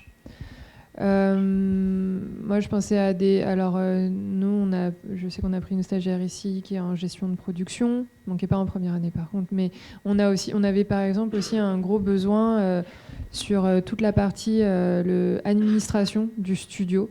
Alors, c'est des métiers qui vous paraissent à milieu de ce que vous êtes en train d'apprendre à l'école si vous avez envie d'être modeleur, animateur ou autre. Mais l'idée d'un petit stage comme ça, qui n'est pas un stage très long, mais du coup, cette personne, elle est au sein du service administration, elle entend tout ce qui se passe dans le fonctionnement d'un studio, elle entend comment ça se passe au niveau des contrats, elle entend ah bah tiens, là, il faut qu'on mette en place tel département, un tel va être dans tel... à tel endroit parce que là-bas, il n'y a pas assez de place. C'est toute l'organisation d'un studio et en fait, même de faire des photocopies, même de faire du classement de contrats, etc., il faut que vous arriviez à y trouver votre intérêt. Qu'est-ce qu'il y a comme intérêt quand on vous dit vous allez classer des contrats? A priori, vous vous dites stage photocopie café, c'est un peu le cliché. Et finalement, si vous regardez peut-être un peu à quoi ressemble un contrat d'intermittent, vous voyez que c'est relié à une convention collective.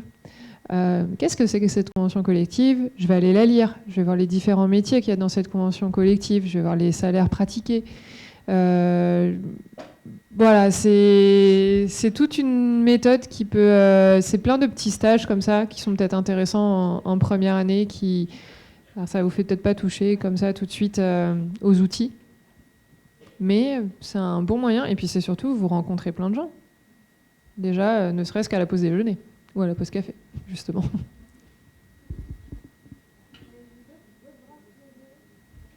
J'accours. Bonjour, déjà merci pour les questions d'avant et tout. Ma question ce serait parce que nous du coup, on est à l'école Georges Méliès et on n'a pas de stage obligatoire. Est-ce que c'est possible de faire des stages qui ne sont pas conventionnés du coup? Et est-ce qu'on est, du coup, je pense qu'on n'est pas prioritaire par rapport aux gens qui ont des stages obligatoires, qui sont conventionnés, etc.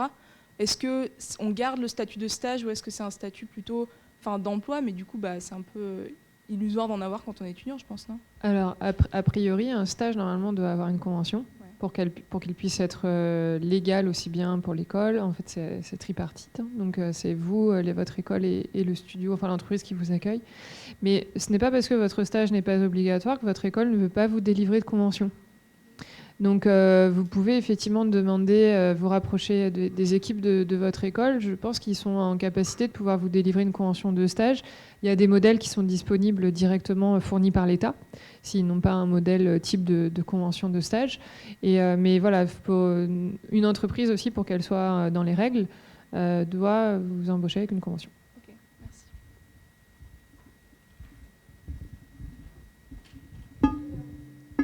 Je vais courir.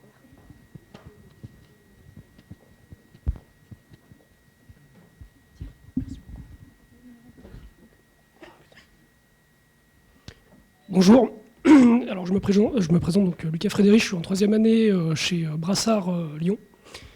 Donc en fait cette année nous on va terminer nos films de fin d'année. Et donc je voulais savoir en fait quelle est pour vous l'importance de ces films et éventuellement d'autres projets perso qui pourraient servir de vitrine.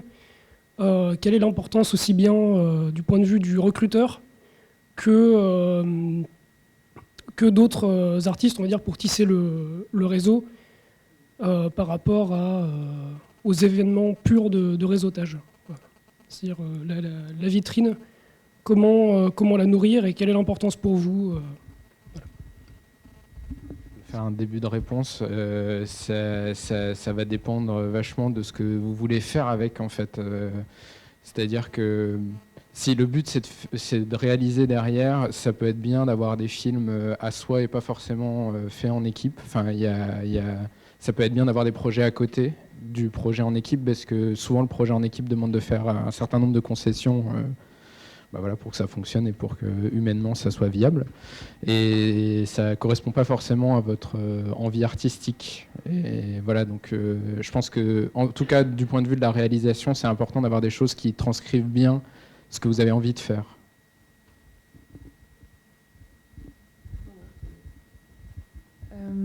Je ne sais pas si du coup on a on a peut-être loupé une partie de la question. Savoir si donc c'était mettre dans la bande démo vos films de fin d'études, quels sont l'impact qu'ils ont auprès du recrutement, c'est ça? Oui, voilà, c'est ça. Oui. Alors effectivement, il ne faut pas qu'il y ait que ça, parce que je te rejoins, c'est vrai que vous êtes plusieurs sur un film de fin d'études en général. Et du coup, ce qu'on a besoin de savoir, c'est ce que toi, tu as fait, pas parce que les autres de l'équipe ont pu développer à tes côtés. Mais c'est un élément qui sert. Je pense qu'il faut un peu savoir mixer avec effectivement des projets personnels. Je sais que souvent, en dernière année, vous dites bah oui, mais j'ai pas le temps parce que j'ai mon film de fin d'études, justement, mais essayez peut-être d'avancer ça et d'avoir des tout petits projets à côté qui sont peut-être moins ambitieux, mais qui vous permettent juste de mettre en pratique et d'alimenter cette fameuse bande démo. Et après, c'est toujours c'est vrai que lorsque vous présentez vos films, tout l'été en général, les studios font un peu la tournée des écoles pour découvrir vos films. C'est toujours un plaisir. Et là, ce que l'on cherche après à faire au niveau des écoles, c'est de se rapprocher de vos équipes et de dire bon, bah, très bien, dans ce film, qui a fait ça? Je veux savoir qui a fait ça. Voilà. D'autres questions?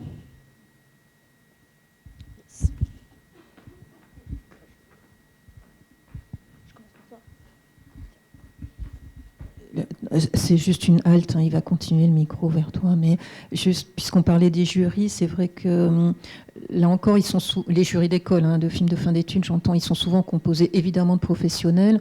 C'est toujours aussi une possibilité de réseauter. Peut-être vous n'aurez pas un contact direct tout de suite avec la personne en question, mais un envoi de candidature par mail ou peu importe comment, n'omettez pas de dire « Ah, vous étiez dans le jury où j'ai montré mon film, etc. » C'est toujours une petite façon de s'introduire qui est un peu différente. Et comme tu disais, Emmanuel, recevoir un truc bateau envoyé anonymement presque à tout le monde, ça n'a pas grand sens et ça énerve un peu celui qui le reçoit, je pense.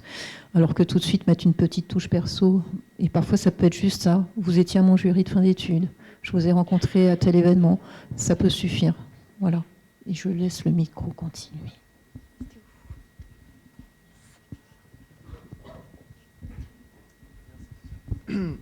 Bonjour, je m'appelle Cédric Bourde, je suis en première année à l'IEG.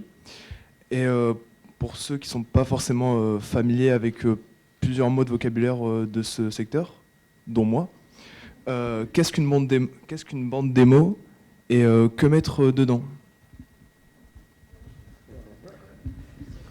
Pardon.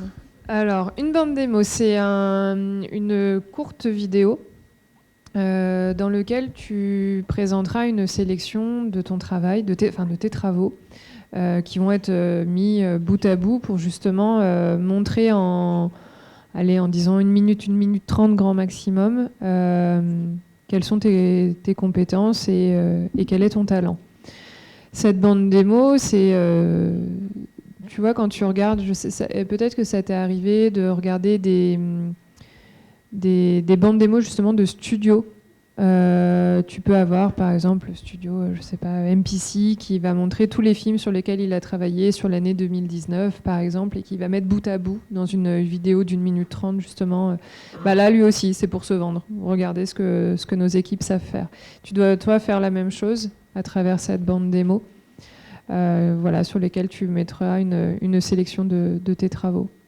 Après, moi, je rebondis aussi, il n'y a pas que la bande démo, il va y avoir effectivement d'autres supports. Tout à l'heure, je sais que nous, sur la partie plutôt design, matte painting, texture, on va plutôt avoir tendance aussi à rechercher sur ArtStation, parce que là, vous allez pouvoir mettre des images fixes de votre travail.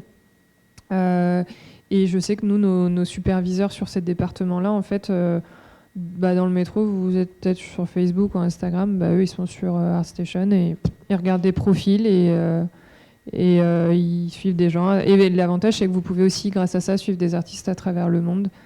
Voilà, et donc là, c'est pas une bande démo, ce sont des images du coup fixes. Et juste concernant, pour moi, il y a deux types de démos différentes. C'est celle que vous allez faire pour rechercher un stage, par exemple. Ça peut être bien de montrer que vous faites plein de choses différentes. Mais si vous postulez pour un poste en particulier, essayez de faire une bande démo qui est visée pour, c'est-à-dire pour du storyboard. Il faut mettre plein de storyboard dedans, quoi. Même si c'est pas très beau à montrer, il faut mettre de l'animatique dedans parce que c'est ça qu'on va vous demander de faire. D'autres questions ?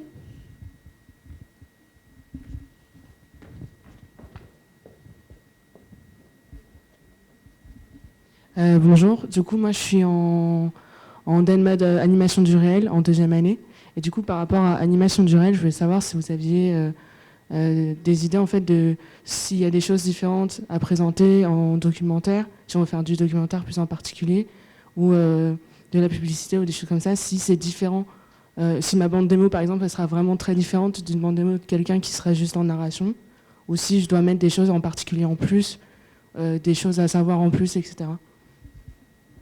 Je peux répondre parce que j'en fais un petit peu. Si vous faites du documentaire audio, ça peut être bien à envoyer aussi. Enfin, c'est pas, tout ce que vous faites à côté.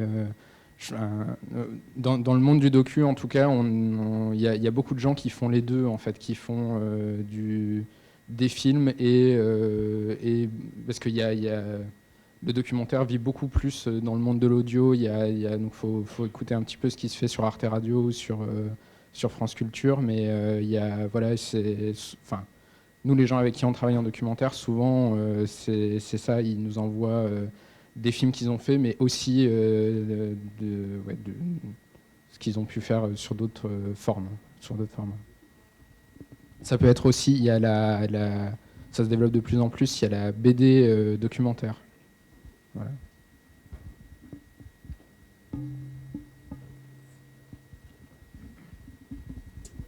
Bonjour, moi c'est Owen et je suis en Master 1. J'ai plus une question assez répétitive sur les stages. Du coup, ça va plutôt s'intéresser à Emmanuel. Comment formuler ? Du coup, par exemple, dans notre école, notre Master, il est sur 2 ans. Et à la recherche d'un stage, forcément, ça ne sera pas en 3 mois, ou ça sera sûrement 2 mois ou 3 mois. Et en tant qu'orienté vers l'animation 3D, je vois que les stages sont quand même assez longs, donc c'est souvent 6-8 mois. Et je me demande, est-ce que vous prenez plutôt des gens en fin de cursus, ou est-ce que vous serez capable de prendre des Master 1, en fait, tout simplement, comme je sais que vous êtes sûrement en production. Du coup, est-ce que c'est rentable pour l'entreprise de prendre quelqu'un, de l'intégrer dans une production et après qu'il ressorte aussitôt. Et bien sûr, après, ça marche dans tous les secteurs, en fait, que ce soit FX ou lighting, n'importe, en fait. D'accord, du coup, la question, elle n'est pas ciblée uniquement sur l'animation pure.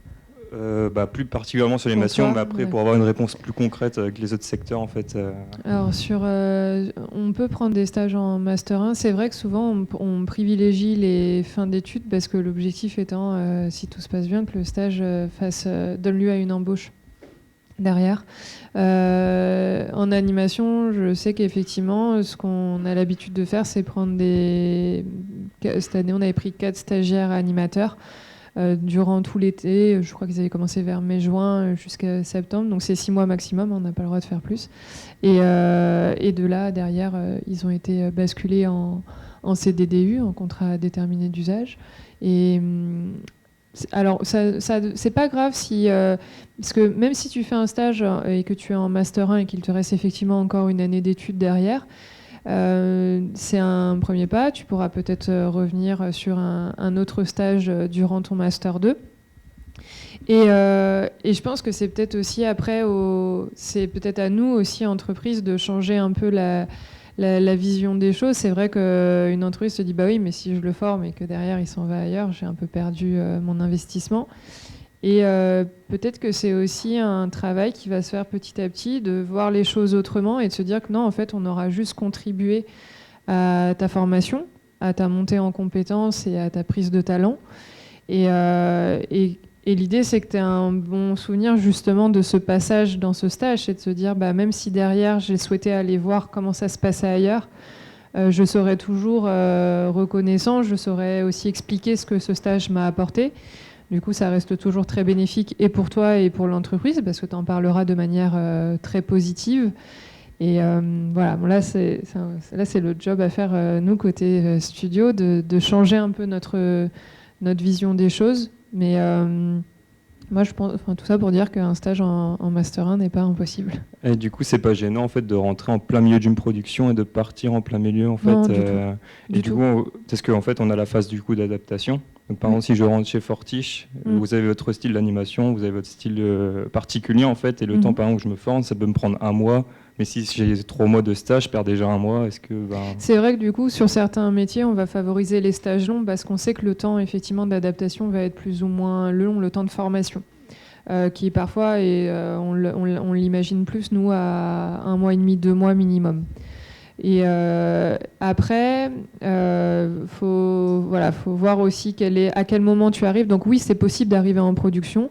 Bien évidemment, il y a ce temps d'adaptation, mais du coup, au contraire, des fois, c'est intéressant parce que les équipes sont rodées, auront la possibilité de te former aussi plus rapidement parce que le pipe est maîtrisé. Donc ça paraît pas impossible, en tout cas selon l'étape où en est le studio. Ok, et du coup, ça marche avec les autres secteurs aussi, tels que ça marche FX, pour tous les métiers, n'importe. effectivement. En fait, des fois, on va avoir des besoins de renfort, c'est-à-dire qu'on peut aussi avoir une équipe où tous les départements sont mis en place, si on a toutes les étapes de la production au studio. Et puis, il y a un moment où on va se dire, pour X ou Y raison, mince, on est en retard. On a besoin de renfort.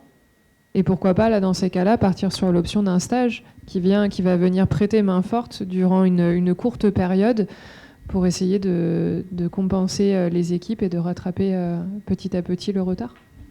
D'accord, merci.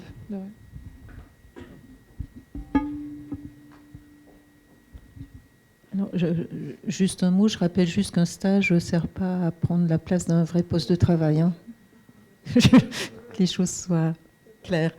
En tous les cas, la position d'Eureka, c'est celle-là. Je voulais juste aussi, pardon, je reviens complètement en arrière, mais j'y ai repensé parce qu'on parlait beaucoup de courts-métrages, et c'est vrai que l'animation, il y a quand même, c'est un format un peu privilégié. Dans le genre d'association où vous pourrez aussi réseauter pas mal, il y a la Maison du Cours. Alors non, justement, elle s'appelait la Maison du Cours, mais maintenant elle s'appelle la Maison du Film. Mais ça reste très prioritairement du court-métrage. Je crois que c'est dans le 19e et ils organisent 1 fois par mois maintenant, je crois, des matinales où, encore une fois, vous pouvez aller rencontrer des professionnels. Et pour en revenir au sujet de la conférence, glaner des cartes de visite, vous montez votre carnet d'adresse, montrez éventuellement ce que vous faites. Les conseils là, que vous demandez à notre panel aujourd'hui, vous pourrez les demander individuellement à toutes les personnes que vous rencontrez dans ce genre d'événements. Donc c'est vrai aussi que ce soit aux femmes s'animent ou ailleurs, quand vous assistez à des événements, venez avec vos travaux personnels. Je pense que c'est l'endroit où on peut montrer tout ce qu'on fait. Venez avec votre book, etc. Voilà, c'était juste une aparté supplémentaire. Est-ce qu'il y a d'autres questions ?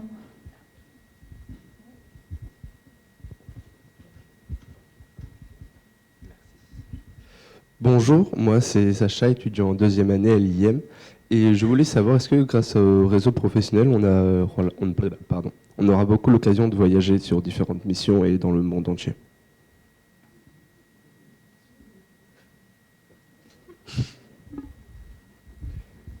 Alors, moi j'ai beaucoup voyagé, et j'ai fait voyager beaucoup de gens, des chefs anime, des chefs layout, des chefs compositing, parce que c'était une période où on commençait à avoir des émissions pour la jeunesse en France et il n'y avait pas assez de personnel. Donc pour plein de raisons, on a travaillé avec l'étranger où on faisait, donc là je vous parle dans les années 1990, 80-90, où on allait faire à l'étranger beaucoup le layout, ce qu'on appelait le layout et l'animation jusqu'au compositing. Maintenant, il y a une politique française qui fait qu'on a relocalisé le travail en France depuis une dizaine d'années.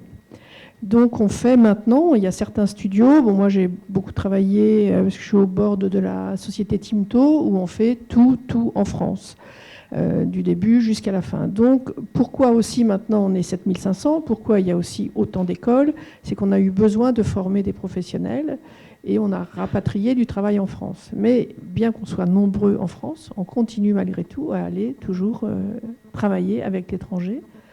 Voilà. Donc oui, on travaille encore avec l'étranger.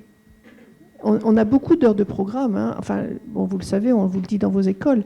La France est le 3e pays au monde à produire l'animation, le 1er pays européen en termes de production. Donc on produit beaucoup d'heures de programme, aussi bien pour la télévision que pour le long métrage. Donc oui, on peut travailler à l'étranger. En travaillant dans des sociétés françaises, on peut travailler avec l'étranger. D'accord, du coup, c'est par biais d'entreprises françaises. On ne peut pas, en tant que freelance, aller voyager et aller dans plusieurs Alors pays. si, vous pouvez. Emmanuel tout à l'heure a parlé du Canada. Le Canada est très très demandeur de Français qui ont des talents, aussi bien en anime qu'en layout ou en décor. Voilà, ils cherchent des Français. Donc vous pouvez aller à l'étranger en tant qu'indépendant. D'accord, merci. Mais pour le Canada, je sais que c'est un petit peu difficile. Il vous faut un contrat de travail. Vous pouvez pas débarquer comme ça au Canada. Bonjour, je viens travailler chez vous. Il faut un contrat de travail pour aller au Canada. Si, je vais juste compléter les réponses des panélistes au niveau européen. Donc, alors c'est un peu plus réduit que le monde entier, mais il y a une association très très connue de tout le monde de l'animation qui s'appelle bêtement Cartoon.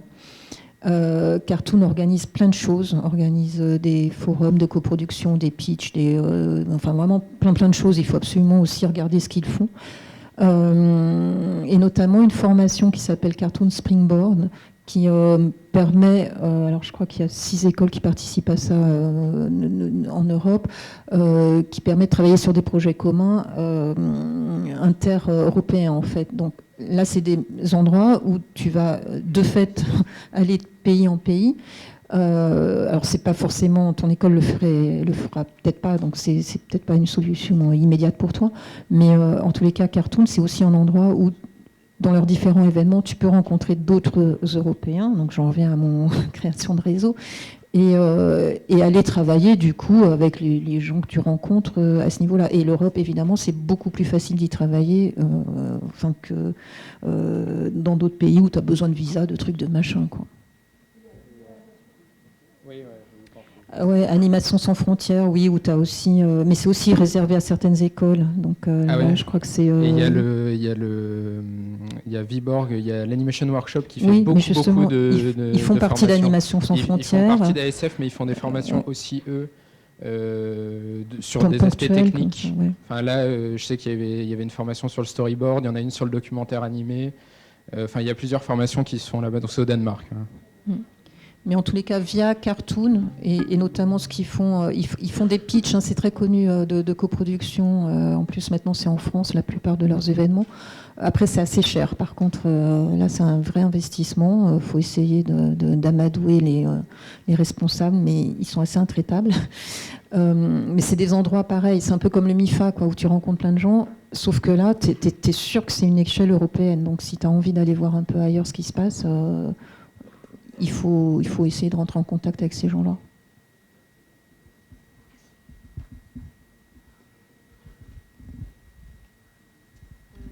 Bonjour, moi c'est Maëline en première année à l'ISG et j'avais un peu la même question mais au niveau de la France, parce que j'avais parlé à un professionnel qui m'avait dit que dans l'animation, il ne fallait pas que je m'attende à me poser quelque part et que j'allais voyager dans toute la France tout au long de ma carrière et je ne sais pas si c'était juste dans son cas ou si vous l'avez ressenti, ce genre de choses. Voyager dans toute la France, ça dépend si vous en avez envie aussi. C'est vrai qu'il y a des pôles importants. Bon, on a parlé d'Angoulême, bon, vous avez Lille, vous avez Arles, vous avez Bordeaux, Toulouse, sur Montpellier. Enfin, il y a des grandes villes en France où il y a des pôles d'animation.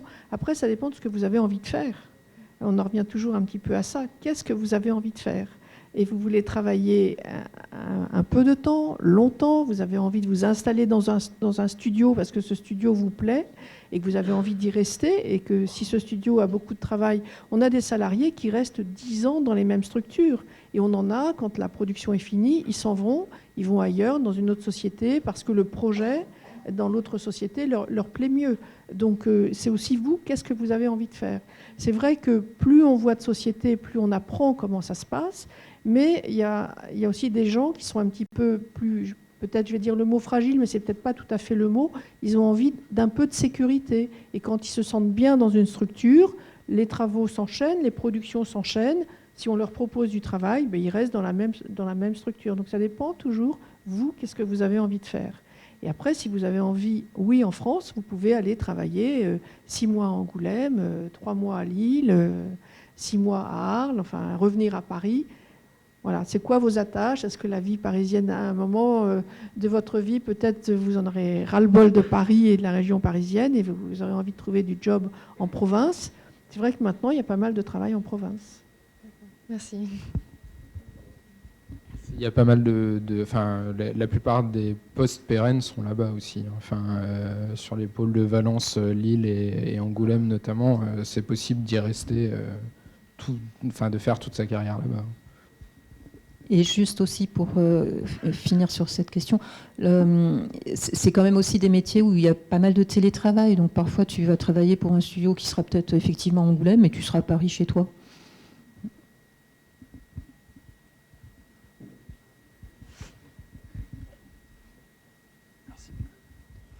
Bonjour, je m'appelle Lucas, je suis en 5e année à l'IM. Moi, quand on parlait justement de qu'est-ce que vous avez envie de faire, moi je m'intéressais un peu à vous de manière personnelle, pour tous les réalisateurs, tout ça. Comment vous êtes venu à vouloir faire de la réal? Donc, est-ce que vous avez fait beaucoup de vidéos dans votre vie? Est-ce que vous avez toujours voulu écrire des histoires? Voilà. Quel est votre parcours, si vous pouvez tous un peu en parler, s'il vous plaît. La réalisation, oui. Moi, je viens d'une famille qui est en relation avec l'image, donc j'ai un peu baigné là-dedans depuis petit. Et donc ça a toujours été quelque chose qui m'est resté. Mais en fait, la réalisation, j'ai jamais pris ça comme un but, je t'avoue. C'était plus une finalisation pour moi dans ma carrière. C'était plus d'arriver à un moment, la chance, oui, de pouvoir réaliser. Donc après, il y a eu un concours de circonstances qui m'a permis d'accéder à la réalisation. Mais en effet, de toute façon, c'est un travail, vraiment, c'est de longue haleine.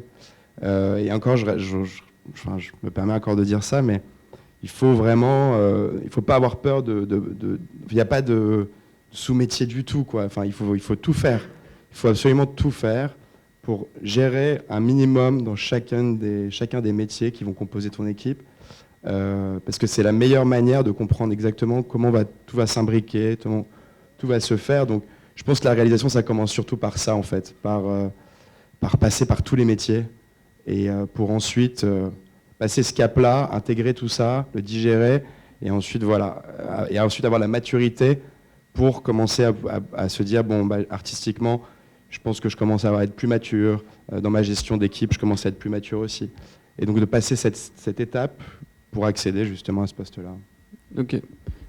Du coup, tu veux dire qu'à long terme, tu peux travailler par exemple, je sais pas, tu fais de l'animation et la réal t'intéresse, et si tu travailles à côté tu pourrais te rediriger vers réussir à faire de la réalisation. Je pense que oui, mais je vais...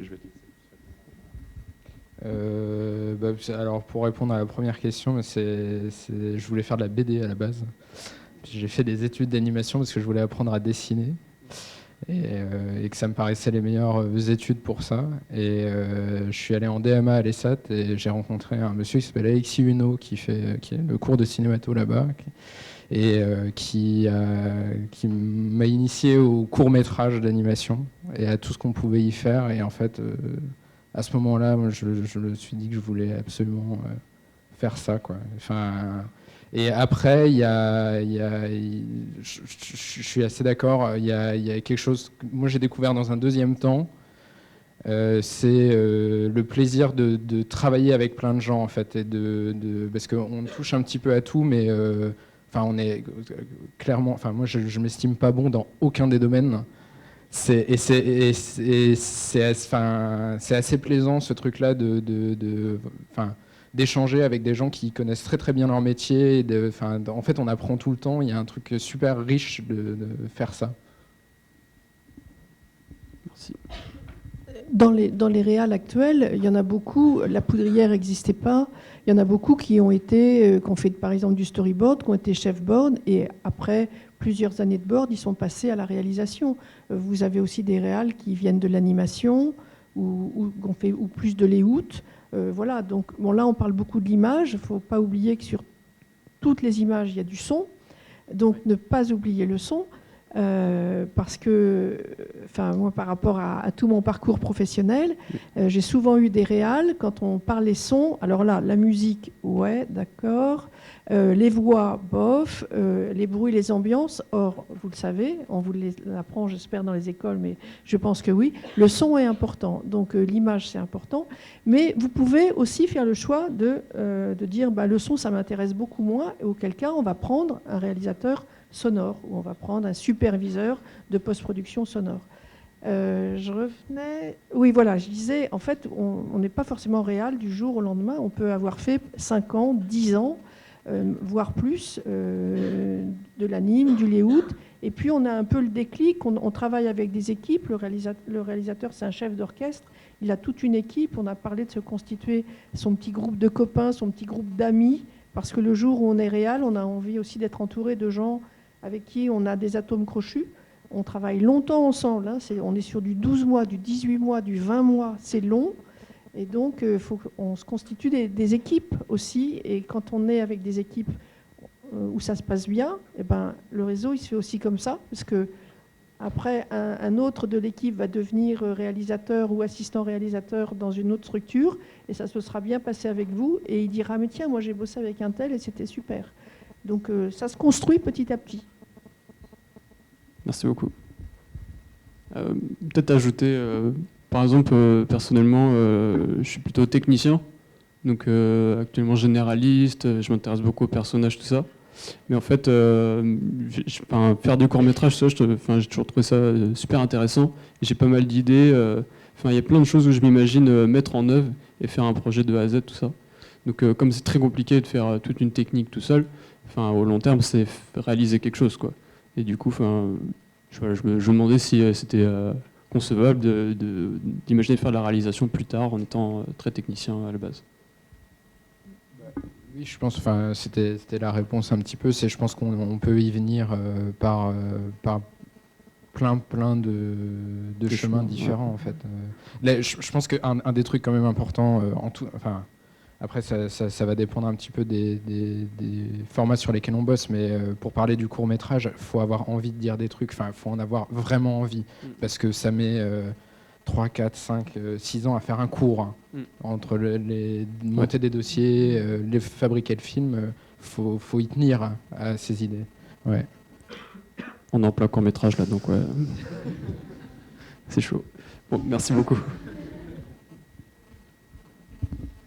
Mais le court-métrage est important parce que, toujours par rapport au réseau et revenir au sujet, dans les sociétés, des jeunes qui font des courts-métrages, ça nous sert pour les prendre comme réalisateurs sur des longs. En fait, le court-métrage, c'est un petit peu comme un exercice en vue de faire un long-métrage.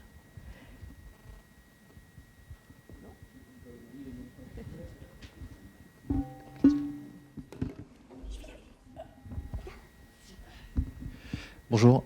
J'ai une question. Moi, quand j'étais étudiant, vraiment dans mes premières années, je me demandais quand je postulais dans des entreprises, quelle place prenait le CV par rapport à une bande démo, parce que dans l'inconscient collectif, j'imagine, et dans les circuits plus traditionnels des entreprises, on se dit qu'il faut absolument un CV bien carré, bien bétonné et tout. Et quand on est en première, deuxième, troisième année, parfois on n'a pas grand-chose à montrer. On se dit, mais en fait, je ne vaux pas forcément tant que ça par rapport à d'autres personnes. Donc voilà, c'est juste pour déconstruire un peu cette idée ou pas. Alors honnêtement, je reçois très très rarement des CV. Donc non, c'est vos métiers sont sur l'image ou le son, si, je ne sais pas s'il y a des sound designers, des musiciens dans la salle, mais donc pour le coup, ce qu'on a besoin de voir, c'est vos images. Ce sont vos images. Après, il y a quand même besoin... Alors, si je mets un bémol sur les profils qui sont plutôt sur les métiers de la gestion de production, et là, effectivement, le CV ou en tout cas un profil LinkedIn bien alimenté, vous allez expliquer vraiment les missions, les départements dans lesquels vous avez pu travailler, à quelles étapes de la production aussi vous en étiez. Là, je mets peut-être ces métiers-là entre parenthèses sur l'importance d'avoir plus d'écrits, parce que là, du coup, vous ne vous basez pas vraiment sur de l'image. Les autres, non. Enfin, après, c'est toujours un plus. Si vous mettez un CV en pièce jointe, on le regardera. Mais c'est vrai que, Christine, tout à l'heure, tu disais que souvent les studios ont des pages contact, job sur leur site internet et vous êtes amené à remplir des formulaires. Et dans ces formulaires-là, on vous demande un lien vers votre bande démo, un lien vers votre LinkedIn et vous n'avez pas toujours la possibilité d'attacher des pièces jointes, donc rarement le CV en tout cas. Merci Emmanuel. C'était la dernière question. Merci Marie-Pierre, merci Antoine, merci Jean-Emmanuel. J'espère que vous aurez retenu plein de bonnes informations de cette matinée. Maintenant, vous allez vous demander à chacun les mails, le nom, etc., les cartes de visite. Vous pouvez aussi vous précipiter vers les panélistes. Je vous donne rendez-vous à 1h20-25, on va dire, dans cette même salle. Nicolas Devaux vous racontera toute sa vie, qui est passionnante.